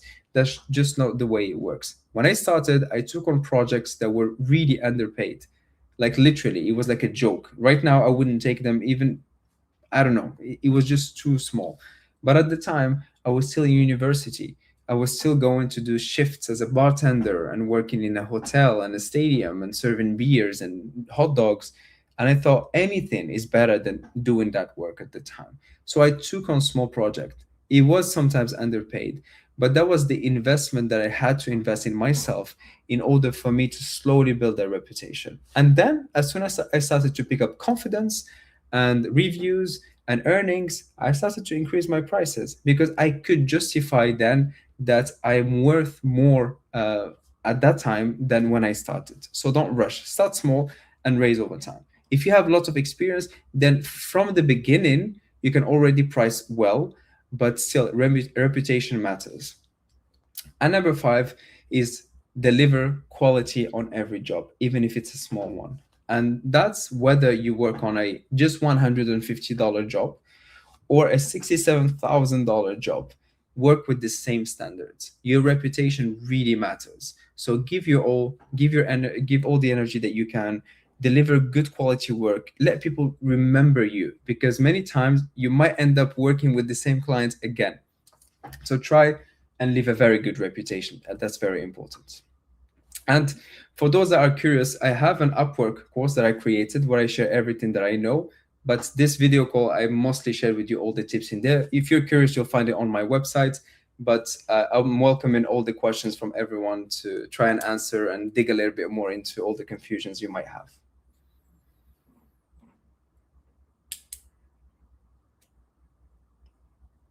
Should we proceed to questions, Esther? Yes, we can. We can do that. Okay. Oh, thank you so much, Anas. Thank you so much. Okay, so I think let me just start with this question. Now, is it only on the cover letter that should contain the links or any other parts on Upwork? I think we can start from there. Yeah, the cover letter are very important because that's where you apply for a job. So yeah, definitely put it in there. You can also add it on your profile, on your Upwork profile. You can add those links as well for people that look into your profile. They can also see your projects and they can see your LinkedIn profile. But definitely on the cover letter, that's the most important one. Okay, thank you. Yeah, so hi, I'm Mary, or sorry, I'm pronouncing it like this. Does the country from where a freelancer is has any effect on being hired? That's a question that many people are thinking right now. I know many Nigerians are like, I'm in Nigerian. Do you think I'll be hired? And all those questions. And many other people might have that same question. So do you think that can have an effect on being hired? Well, yes, of course, because when you look into jobs, the client Mm, sometimes specifies that they want you to be in the same time zone.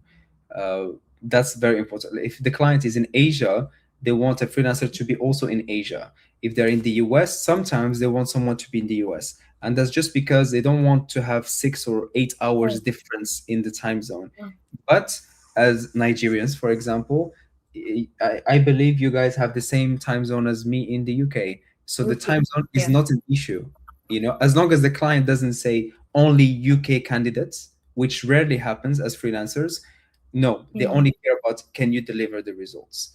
So yes, probably a UK clients will be more comfortable working from with someone from the UK. But from my experience, I have friends all over the world. They are freelancers. Even from Nigeria, I have friends that freelance and they do get jobs. So that's not the issue. If the time zone is an issue, then they tell it directly in the job description, and you can see it from the start. okay. Thank you for that answer. So, comments have sorry, sent in comments. I'm not sure if it's a question, but you might have one or two things to add to it. So I've been on Upwork where when you apply for job as a beginner or immediate or intermediate level, you will see many professionals with 10 plus years of experience applying for the same job. Like pros are the ones getting jobs. Is this correct? Because I think this is a mindset. Now, is this mindset right? Because you would go there and you would see people that had worked with a lot of clients. That's the first thing. You might even see people that have earned over 90K dollars, just like our teacher right here, our facilitator. And when you see those kind of people, you sit down and you're like, I don't think I can compete with these people. So is this correct? Should I be scared when I see those people on the platform? Well, Or is this right? I don't know. Is it true that these are the people that get the most jobs? So yeah. Well, you should care, I suppose. If you hire for a job and you see people that have a lot of experience, obviously they will appeal more to you.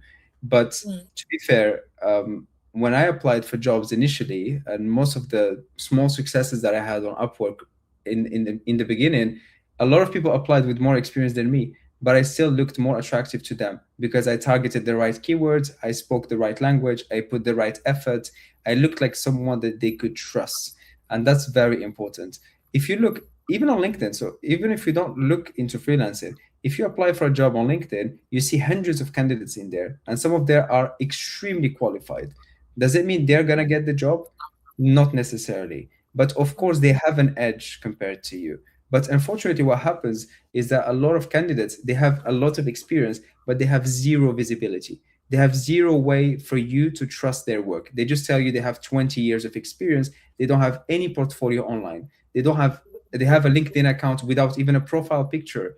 So the visibility matters. And if you optimize certain aspects, as we spoke about today, your profile, have more visibility, apply for the right jobs, write good cover letters, then you give yourself a chance to compete even when people more experienced than you apply for the same job.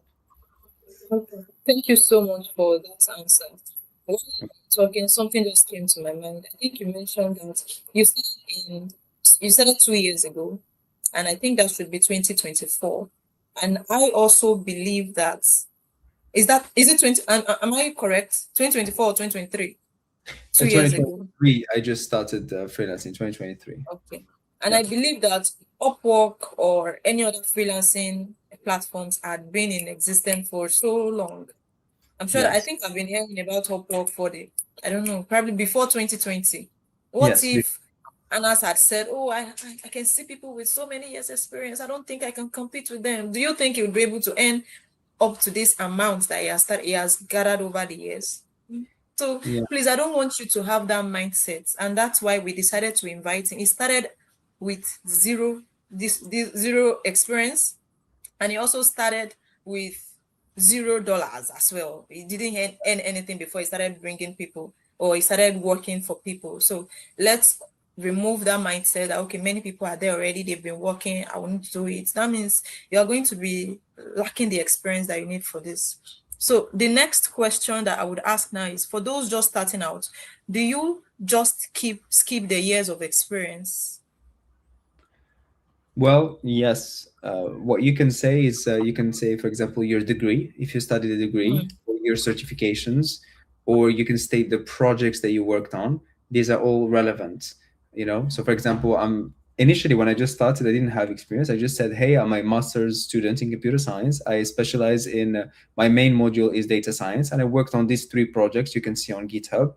And that's it. I didn't lie much, but I looked like someone that didn't have professional experience, but someone that was keen and eager to deliver. And sometimes clients, they like that passion. They can give you a chance just because they see that there is that passion in you to deliver more.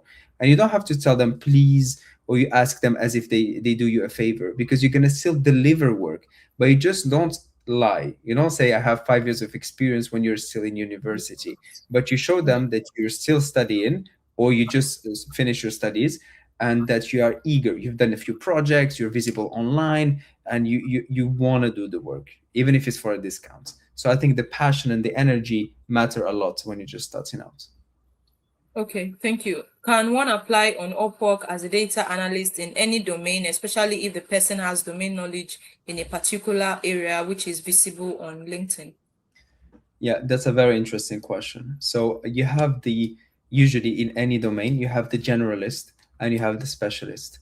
A generalist is someone that just calls themselves a data analyst. Like, I can analyze any sort of data. It's good, but you compete with the whole world, everyone that is a data analyst.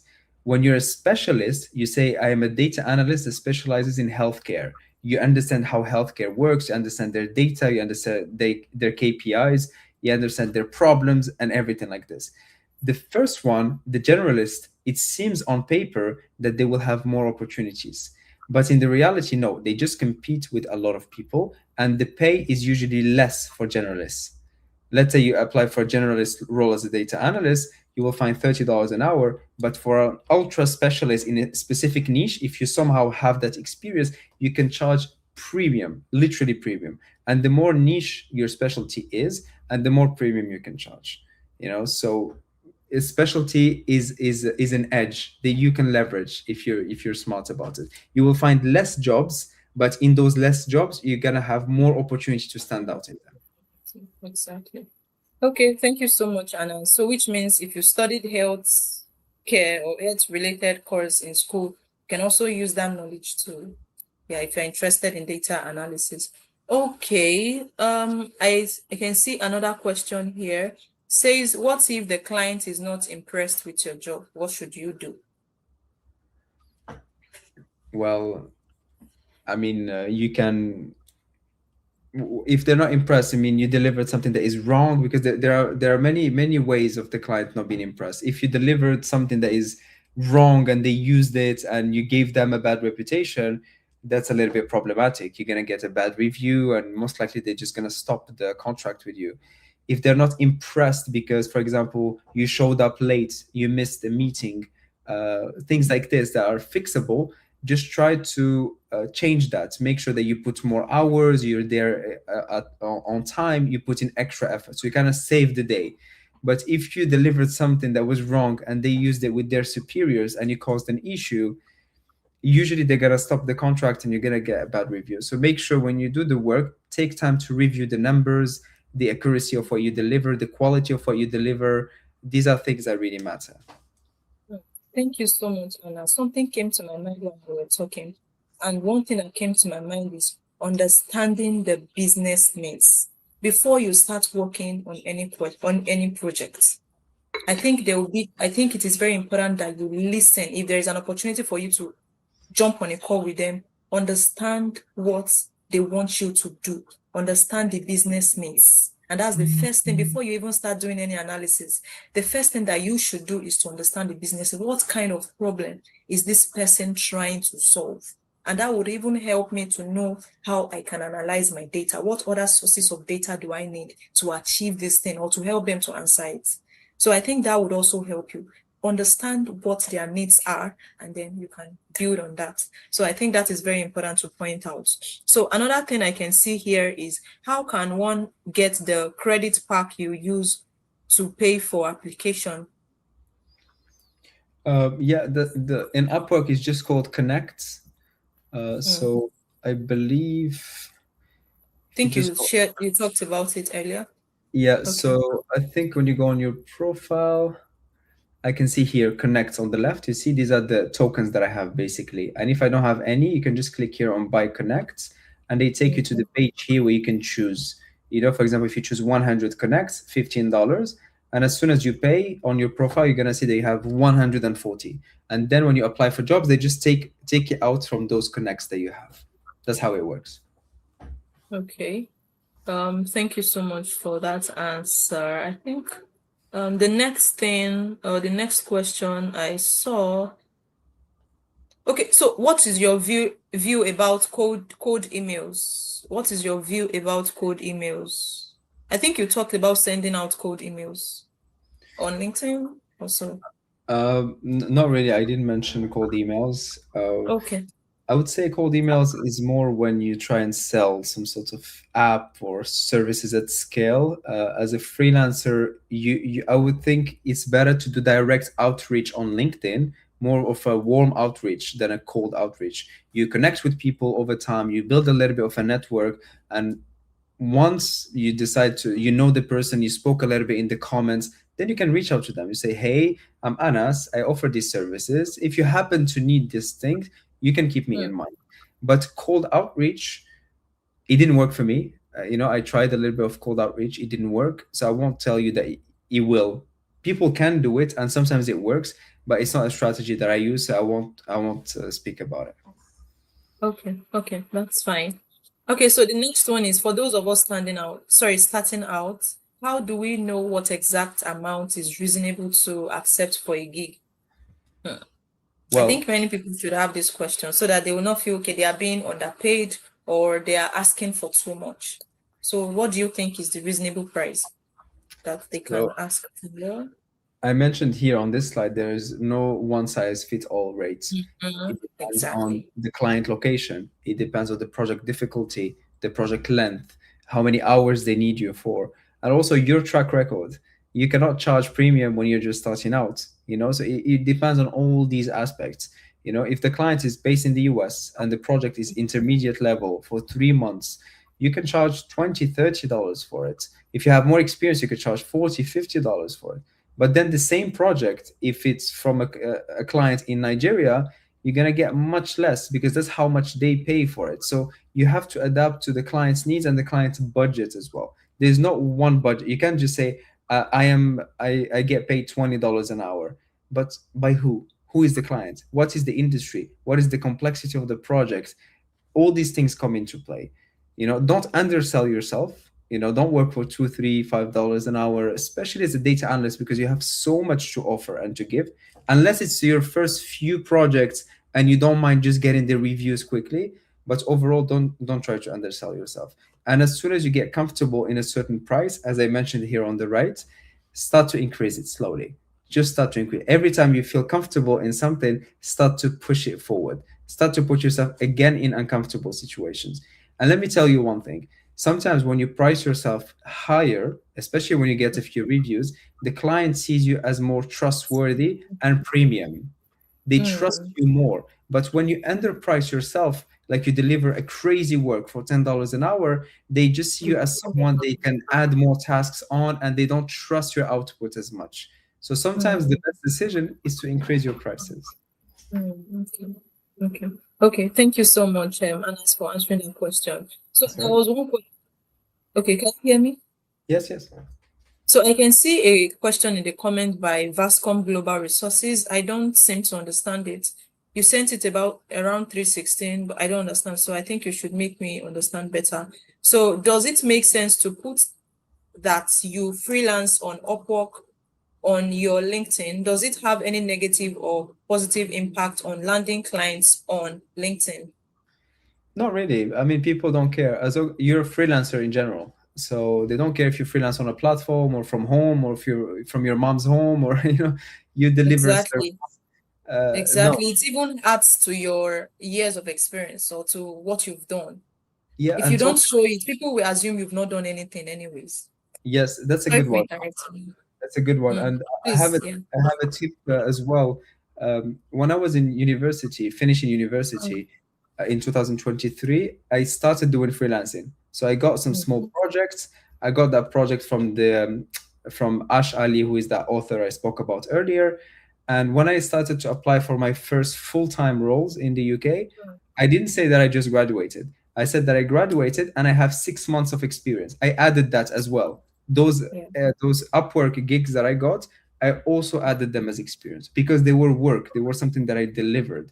So freelancing is also experience. Don't think of full-time jobs as one experience and freelancing as separate. No, all of them are experiences. So just add them. Okay, thank you so much. So one question is, since you also work as a content creator, do you apply for content creation jobs as well, or do you focus only on data analysis roles? No, only on data projects in general, data science roles, machine learning, data analytics. The content creation, I do it for myself because I want to have visibility, my personal brand, but I don't Mhm. charge people for it. That's something I do because I enjoy Okay. it, and it helps me get more clients. It helps me be in a live call like this because I managed to put a lot of effort so that people can notice my work. Okay, okay, thank you. So you talked there was one part you talked about when you were talking about using AI to enhance what you're doing. So there is this question, wouldn't your client think that the work is easy when you agreed on 5 days, but you delivered in 2 days? Well, you deliver in 2 days, yes, but you don't give it to them in 2 days. You give it to them after 5 days. Mm, The thing is, when you become more efficient, you spend time learning how to use AI better. You watched a lot of tutorials. You became better at doing certain things. You will still charge the client for all the value, for all the time, but you will deliver it in less time. If it took you 2 days, don't give them the output in 2 days. Wait until the end of the 5 days and then send it to them. You just got yourself three free days of going to find other projects or going to the beach, whatever, because you deserved it, because you upskilled so much that you were able to deliver quickly what usually used to take you 5 days. And don't feel bad about it because over time, the amount of work that the clients will expect from us as freelancers is going to increase and the time is going to shrink because of AI. okay. So if you Mm, can do things faster, it doesn't mean that you should give a discount to the client because you are good enough to do the work well and do it faster. So don't feel bad about it. Just take those 3 days off. Enjoy them. okay, thank you. So what kind of job can someone get on Upwork as a data analyst? Maybe like data cleaning, maybe data entry, maybe Excel cleaning, or sorry, data cleaning rather, and others. So this person is asking what kind of work they can do as a data analyst on Upwork. Well, there's a lot of different things that you can do. You can Lots. either have one part of the job, or you can have like a full thing where they give you access to their data. You need to clean it, analyze it, visualize it, report it. Some of them they just want you to work on the reporting part, just Power BI, for example. Some want to, so you can help them with the modeling. So you need to be good in SQL, help them with the pipeline. So there are a lot of things. Some clients A ask lot. you to do a lot. Some will ask Mm. you to do a small part. So yeah, there's a lot of different things. Okay, so how do you track clients? Do you apply and check your profile every hour? So how do you, maybe after accepting or submitting your resume or cover letter, do you need to go there again and again to track them to see whether they've read it, whether they are still reading it, whether they've not opened it at all? So that's what this person is asking. Well, Upwork, especially on Upwork, when you apply, if the client doesn't answer you, there is no way you can contact them. So when you send a Mm, cover letter, you cannot go back to them and message them, say, "Hey, I'm just following up on my application." Unfortunately, that's not possible. So if the cover letter didn't go through, it didn't go through. There's no way you can communicate. There's one thing on Upwork is that you can see if the client viewed your cover letter. They literally just tell you that they viewed. But if they viewed and they didn't message you, it's a sign that you weren't accepted for the role. So mm. that's the only indication that you can have. So for me, I don't stress out much. I apply, then I just go live my life. And then I receive an email from Upwork if someone messaged me. And if they message me, as soon as I receive an email, then I speak to them. So you don't have to keep checking every hour. You just check when you receive an email from a response of a client. Okay, thank you. So how much time daily do we have to give ourselves to browse the good jobs to find? Uh, it Well, still depends on you. it's I would say you can check once a day, if you're actively looking for jobs, once a day or once Mm, in the morning, once in the afternoon. Try to not overstress it too much. There's a lot of things you can do along the way. You can upskill, you can start working on your visibility. There are other things. Don't just spend time on Upwork only, because spending more hours doesn't mean you're going to get more jobs. Check once or twice a day. As soon as you see something really good, spend a little bit of time to apply well for it. After you optimize your profile, you know how to search for jobs, you know how to write cover letters. If it's a job that you like, even send a small video, as we spoke about. Put all the chances on your side so that you have more conversations with the clients. okay, so we have a lot of questions. Because of time, I'm not sure we'll go through all the questions, but I think we need to look at this part. A question: can you shed more light on how the hourly pay work in a scenario where you charge some amount for an hour? How is it calculated from your end and the platform's policies? Yeah, so on Upwork, when you pay hourly basis, you have this like this page with the client where you have like a calendar. You can see the dates, like Monday, Tuesday, Wednesday, up until Sunday, and you can click and you can add the hours that you worked. You can literally add them in there. And after the end of the week on Sunday, Upwork is going to review all the hours that you've worked and is going to confirm them on Monday, and then you're going to be paid the week after. So that's how it works. You put in the hours when you do them. Then at the end of the week, Upwork is going to close that week. The client is going to review the hours. When they accept, you're going to be paid the week after. So that's the way. Think of it just as a simple calendar where you can add your hours and the client will review them either on Sunday or Monday. And then you're going to be paid at the end of the week after. Okay, thank you, Anas. So one more question. Will we be visible on Upwork if we are searching for jobs? Yes, clients can find you when they search on Upwork.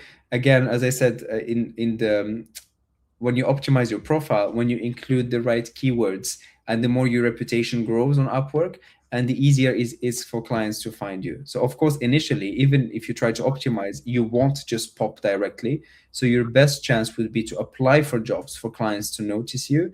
But over time, with good reputation, with a good profile, with a good keyword optimization, clients will start to find you organically. So that's something to keep in mind. Okay, Anas, thank you so much for all these questions. I don't know, do you have any other thing to show us? I know there was one part I said you were going to do presentation, but I think we've exceeded the time that we allotted for this program. Do you still want to share with us, or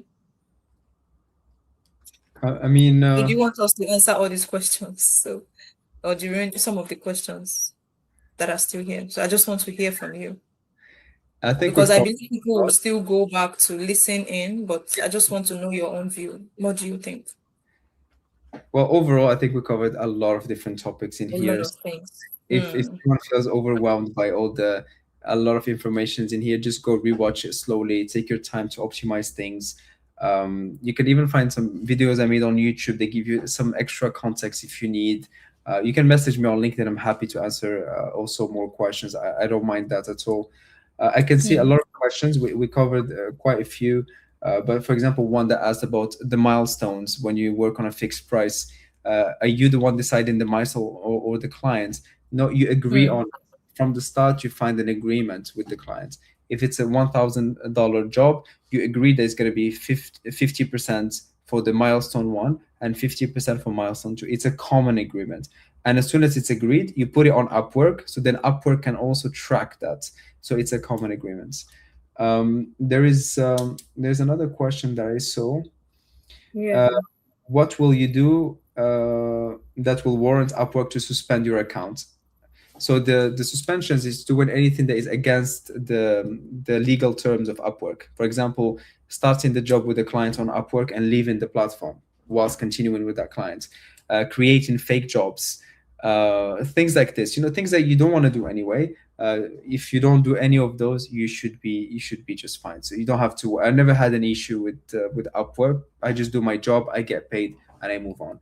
And in terms of the fees that Upwork applies, they apply a fee on the client side and on the freelancer side. So they will take a 10% or 12% from the client, and then they will take 10 or 12% from you as well. So if the client pays you, for example, if they pay you $1,000 for a job, it means that they already paid a 10% fee on that. So the Upwork already took 10% from them, and then the final price that you will receive is $1,000. But when you receive it on your account, Upwork will again tax you 10% on that $1,000. So basically, Upwork is going to take $100 from you and $100 from them, from the client. So they're going to take from you and from the client.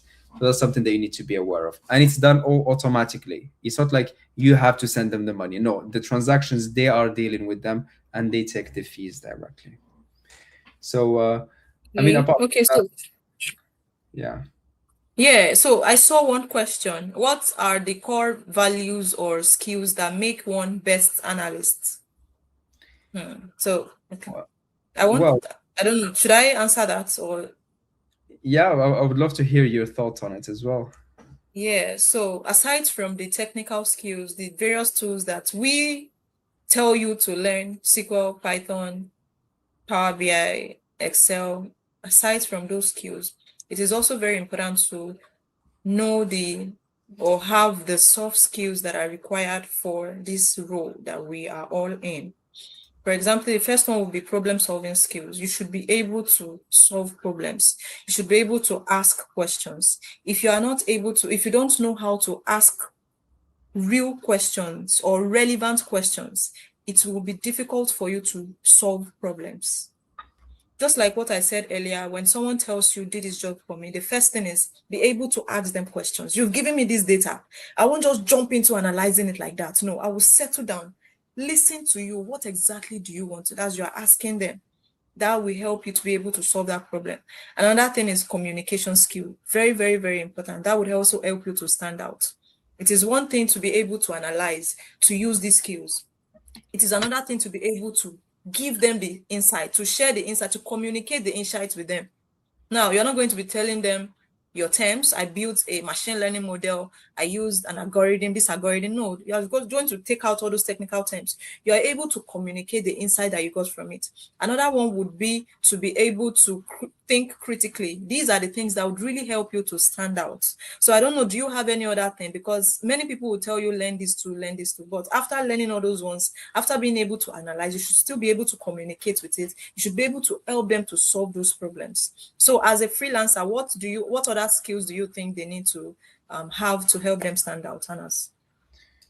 Well, the way I see it is people hire you to solve a problem. They don't hire you because you know how to write in SQL. Uh, Exactly. in one of the projects that I had, the client literally told me, I don't care if you use SQL or Python. They literally Mhm. told me that. They said, as long as you can do the job. That's what they said. And many clients think the same way. Sometimes they will tell you to use a specific tool because that's how the company works, but they pay you to solve the problem. And if you, as a data analyst, always start from this principle that I am here to solve the problem, that will help you, one, listen more because you need to understand what's happening, and two, it will help you to focus on the things that can solve the problem instead of what tool, what framework, and all these things. So be a problem solver. A data analyst is a problem solver that can analyze data, basically. And communication, that's a massive one. You need to be able to communicate your findings. You need to be able to challenge the client when things go wrong. You need to have the confidence to speak up and not say yes to everything. Saying yes to everything is maybe one of the worst things that you can do. I've done it initially. I thought I'd just say yes, yes, yes. But then as soon as something breaks, I used to take all the accountability for it and all the blame. Communication is very important. Trust your work and trust yourself.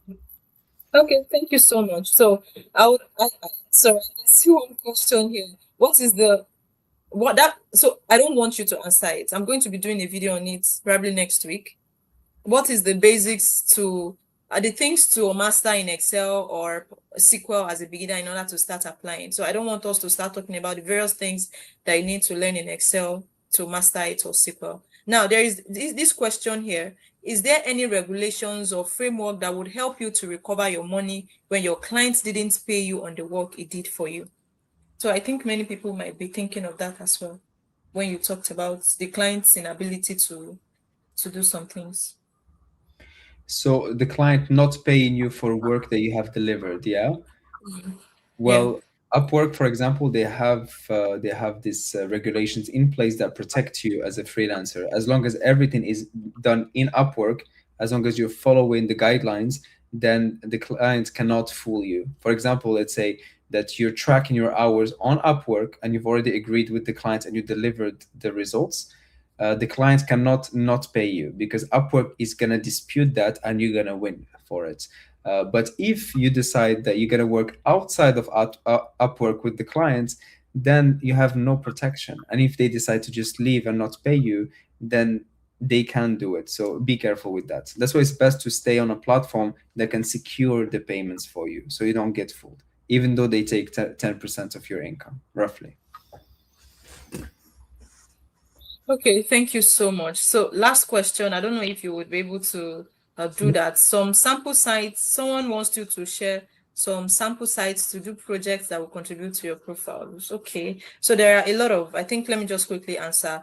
There are a lot of sites where you can get projects from, like Kaggle. Kaggle is also one of the platforms where you can get series of data sets that you can work on and build projects and eventually build your portfolio. I think sometime this year we had a live session where we talked about how to build your portfolio as well. So you can find that out. What other question? I don't know. Anas, do you have any other thing to say before we wrap up? Although I have like one or two questions to that's what we would use to summarize everything we've been talking about this morning. So Yep. I don't know if you can see any question or comments here that you have. Oh, sorry, any questions here that you would like to answer or you want to share your other, I don't know. Well, for the projects, as you said, there's Kaggle, there are projects online. I've done a few on my YouTube channel, so you can have a Okay. look. You can see that I've done a few data analytics projects, and I've done a few data science projects that are a bit more like machine learning, a bit more into those technical parts. But you can find them. Just look around. Like I've done like a football analytics project, art gallery, data analytics. I've done stuff like this. So if you want a bit of hands-on, you can follow me on YouTube and just play around with what I do. So there are projects. That's not the problem. You just need to sit and you need to think like a data analyst. You don't need to rush and put the data set on ChatGPT and ask for answers. Think like a data analyst. Ask yourself, what is the problem here? What is the question I'm trying to solve? How can I clean this? How can I, like try to be the data analyst and then use AI to help you, and that's what can help you improve your portfolio and all that kind of stuff. Exactly. Thank you so much, Anna. So I encourage you go on YouTube, check him out, Anas Riad. Follow him right now. Subscribe to his channel. He has done series of projects, and that's one of the things that differentiates him from every other creator as well. So he has a list of projects that he has done. Now, there is this thing I tell people: when you go there, when you start practicing the project that he has done, don't just copy and paste. He had said it earlier, be able to sit down and think outside the box. Okay, I'm trying to work on football analytics. Okay, what other questions do you think somebody would like to answer from this analysis that I want to do? Don't just, okay, check for the best player or this one or the number of goals that this club has at the at this period. Don't just do it because he has done it. Also think down if you're a football, if you are interested in football now, and you can also think about the kind of questions that can, rather than just looking at whatever he has done. So these are the things that I encourage people. Don't just copy and paste. Think, ask yourself some questions that would help you to, it will boost your confidence. It will help you to even increase your confidence. Sometimes I've talked to many people, they'll be like, I don't have confidence. I've learned SQL, I've learned Excel, I've learned Power BI, but I don't still have confidence. That's because you've not worked on projects. Even if you've worked on projects, you only did copy and paste. But if you really sat down to think critically, to ask yourself questions, and you are able to answer them, that would build your confidence. So I encourage you, work on projects. These are the things that would even help you to stand out as well. So I don't know, do you still have any other questions you would like to answer? Because time is gone. I really appreciate your time. I sincerely appreciate you for even deciding to do this with us. So should I ask my question, or do you want to talk about the book now? Um, the thing that I want to mention, I saw someone mention, is there any courses to follow in general as a data Okay. analyst? There are many courses that you can follow. There is like Google certifications. There is on Coursera. There is on Udemy. There are plenty of YouTube tutorials that are free that you can follow.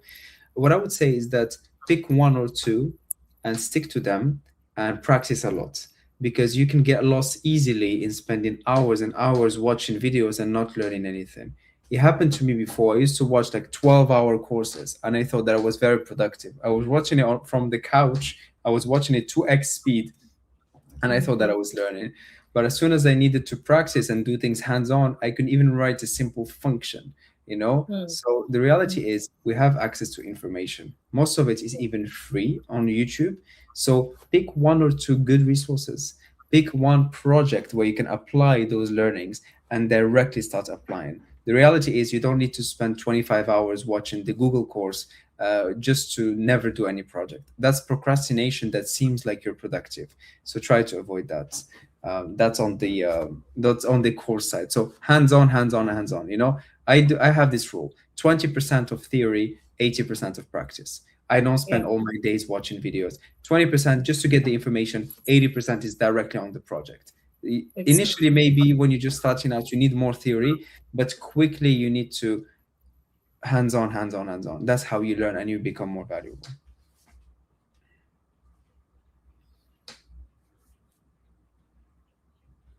Okay, thank you so much, Anas. So is there any other thing as question that you want to answer before mine? Because my question is just to summarize everything that we've been talking about so far.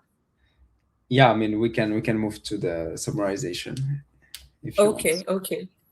So my question now is that, now if someone leaves this session, I think we've spent over 2 hours now, and we've talked about different strategies, different things that would help us as newbies. Now, if someone leaves this session today and wants to start freelancing, what is the very first thing they should do? Well, it depends if they have experience, if they have visibilities. There are a few things overall, but I would say that you need to optimize your presence. If you're gonna go for Upwork, optimize your profile. Learn these skills that we learned today: how to search for jobs, how you apply for them. All these things are valuable. So initially, just get a strategy. What is your strategy? What jobs are you gonna apply for? Sometimes data professionals, they apply for data analysts, data scientists, machine learning. They apply everywhere. No, you should have a strategy. Sit first thing, decide what platform am I going to use? What jobs am I going to apply for? And these two are going to guide you. Let's say I'm going to use Upwork. I'm going to only apply for data analyst jobs. Okay, then I'm going to optimize my profile. I'm going to find the good jobs and then I'm going to start applying for them. So the first thing is getting clear only the jobs you're going to apply for and what freelance platform you're going to use, whatever that platform is. Okay, thank you very much, Anas, for answering this. I hope we've gotten that. So we've heard all these strategies. I want us to take action immediately. Don't say next week or on Monday. Monday is the first day of the week. Sunday, I'll be going to the church. Today, I'm already tired. Let me just go and sleep. On Monday, I will start. Don't postpone. now that you've gotten all these things, and I believe that many of you wrote some things down. I don't know, Anas, would you be able to share your slides with us? Because I know Yes. some persons might want to also have access to it so that they can go down, go back, listen to it, read the different slides, and take action immediately. Because you pointed out some strategies that we need, the framework, the client's framework that we need. They might also want to replicate or make use of what you shared with us. So would you be sharing the slides with us? Yes, yes. I can send you a PDF of the slides if you want to. You can share it with your Okay. community now. Okay, that's fine. So the last question that I want to say right now is, I know you had already encouraged us earlier. You encouraged us that okay, that that reputation is not built instantly. Like you don't expect to start freelancing today and hit $10,000 that same day that you start. Is it possible? It's not possible. So which means it is built over time, which means you have to be patient. So um you've encouraged us, right? And I would like you to share just two things that helped you to keep going, even after being rejected. I know you did not get it the same day you started it. So what were the things that really kept you going when you were during the times you were rejected? Yeah. Well, I try to always believe in myself, no matter what, in general. And I know if I don't get a job, it doesn't mean that I'm not good. I just because other people were better than me, or I wasn't visible enough, or whatever thing. I never let it make me doubt. So that's one thing. And I'm someone who is very curious as well. I study a lot, even now after years, and I sometimes know what I'm doing, and I still study. You'll see I have books around me everywhere. It's just because I always try to become better. And I think that's a skill that helped me. Initially, when I started Upwork, I didn't know how to optimize my profile. I didn't know how to write a cover letter. I watched countless of videos on YouTube and courses, and I paid for courses, and I did things, and I made mistakes so that I could learn bit by bit by bit. And people sometimes they're not willing to sacrifice a little bit. You cannot, even if you watch these 2 hours, it doesn't make you an expert straight away. It's repetition, repetition. You learn by doing and by making mistakes. Don't fear mistakes. Mistakes are the way you learn. If you don't make mistakes, you don't learn. The reality is you don't keep winning and winning. The ones that won the most are the ones that lost the most. So you have to keep trying, and you have to fail a few times so that you can win afterwards. And I think that's something that I have in me that helped me push through difficult times, because I had months with no clients where I thought, what am I doing with my life? But I kept going, I kept learning, I kept reaching out to people, and things do work out for those that are patient enough and put enough effort. So believe in yourself. That's the thing. Believe in yourself. Yeah, thank you so much. Thank you. I'm very sure that this is what many people really want to hear right now. Like I said, you can't start Upwork right now today and get it immediately. So please, you have to be very resilient.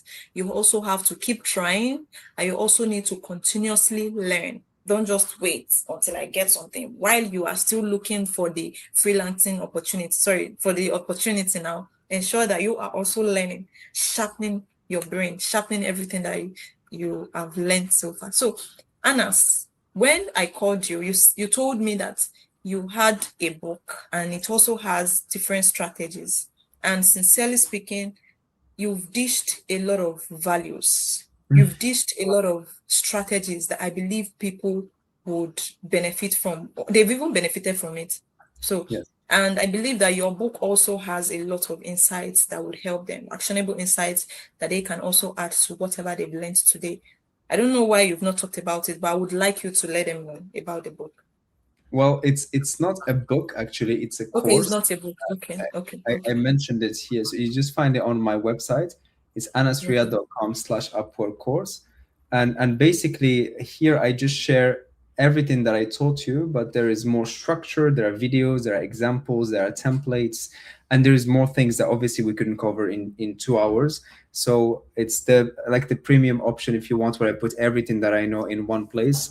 I didn't want to mention it too much because I already delivered so much in this call that I believe that you can already get started. So I don't want to try and upsell you something.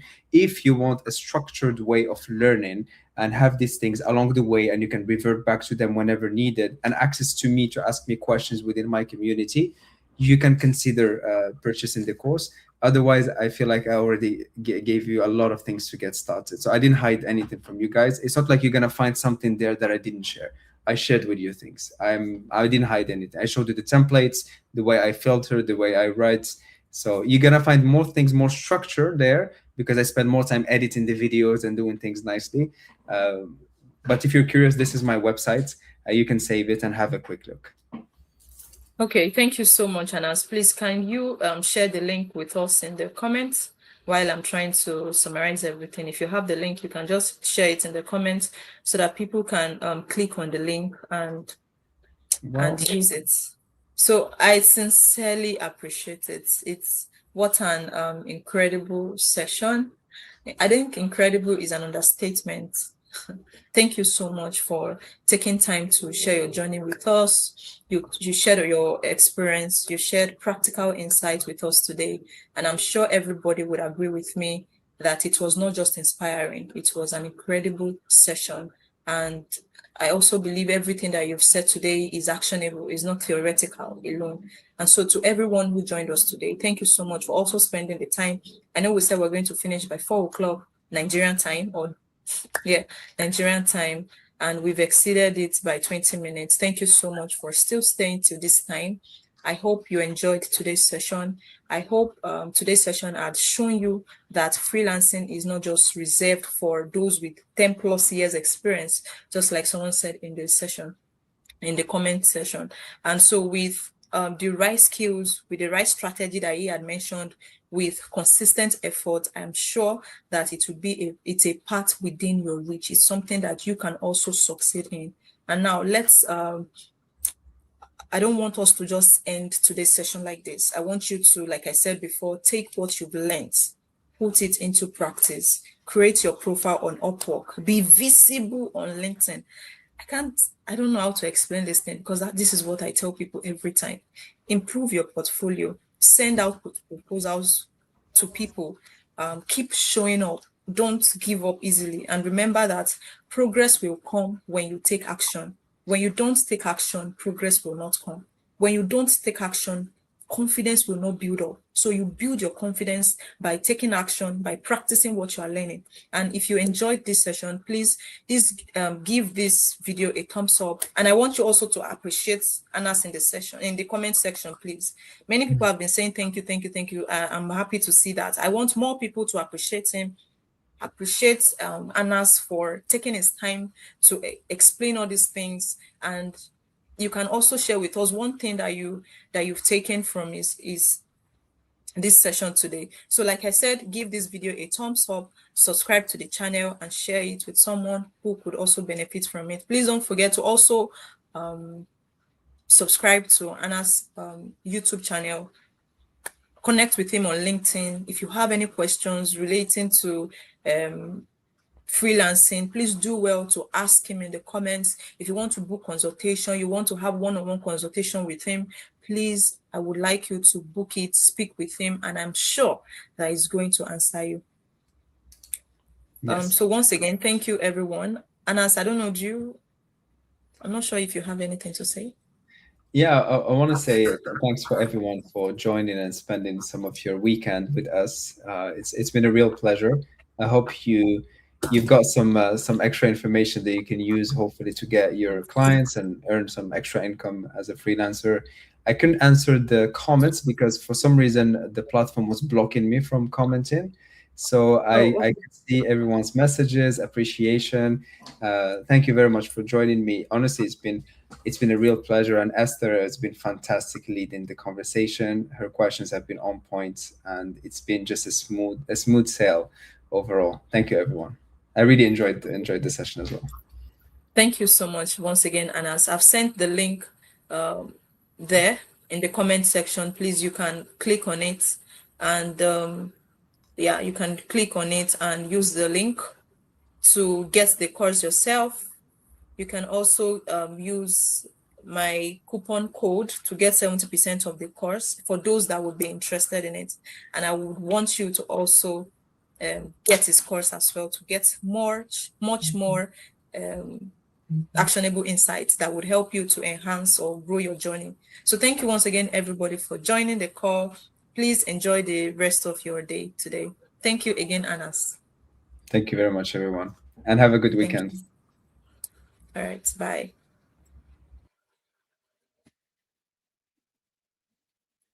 Okay, so I'll be sending the coupon code for those that are interested in the course. Please use it and get the course. And it is strictly for those in the community, for those that joined the live session.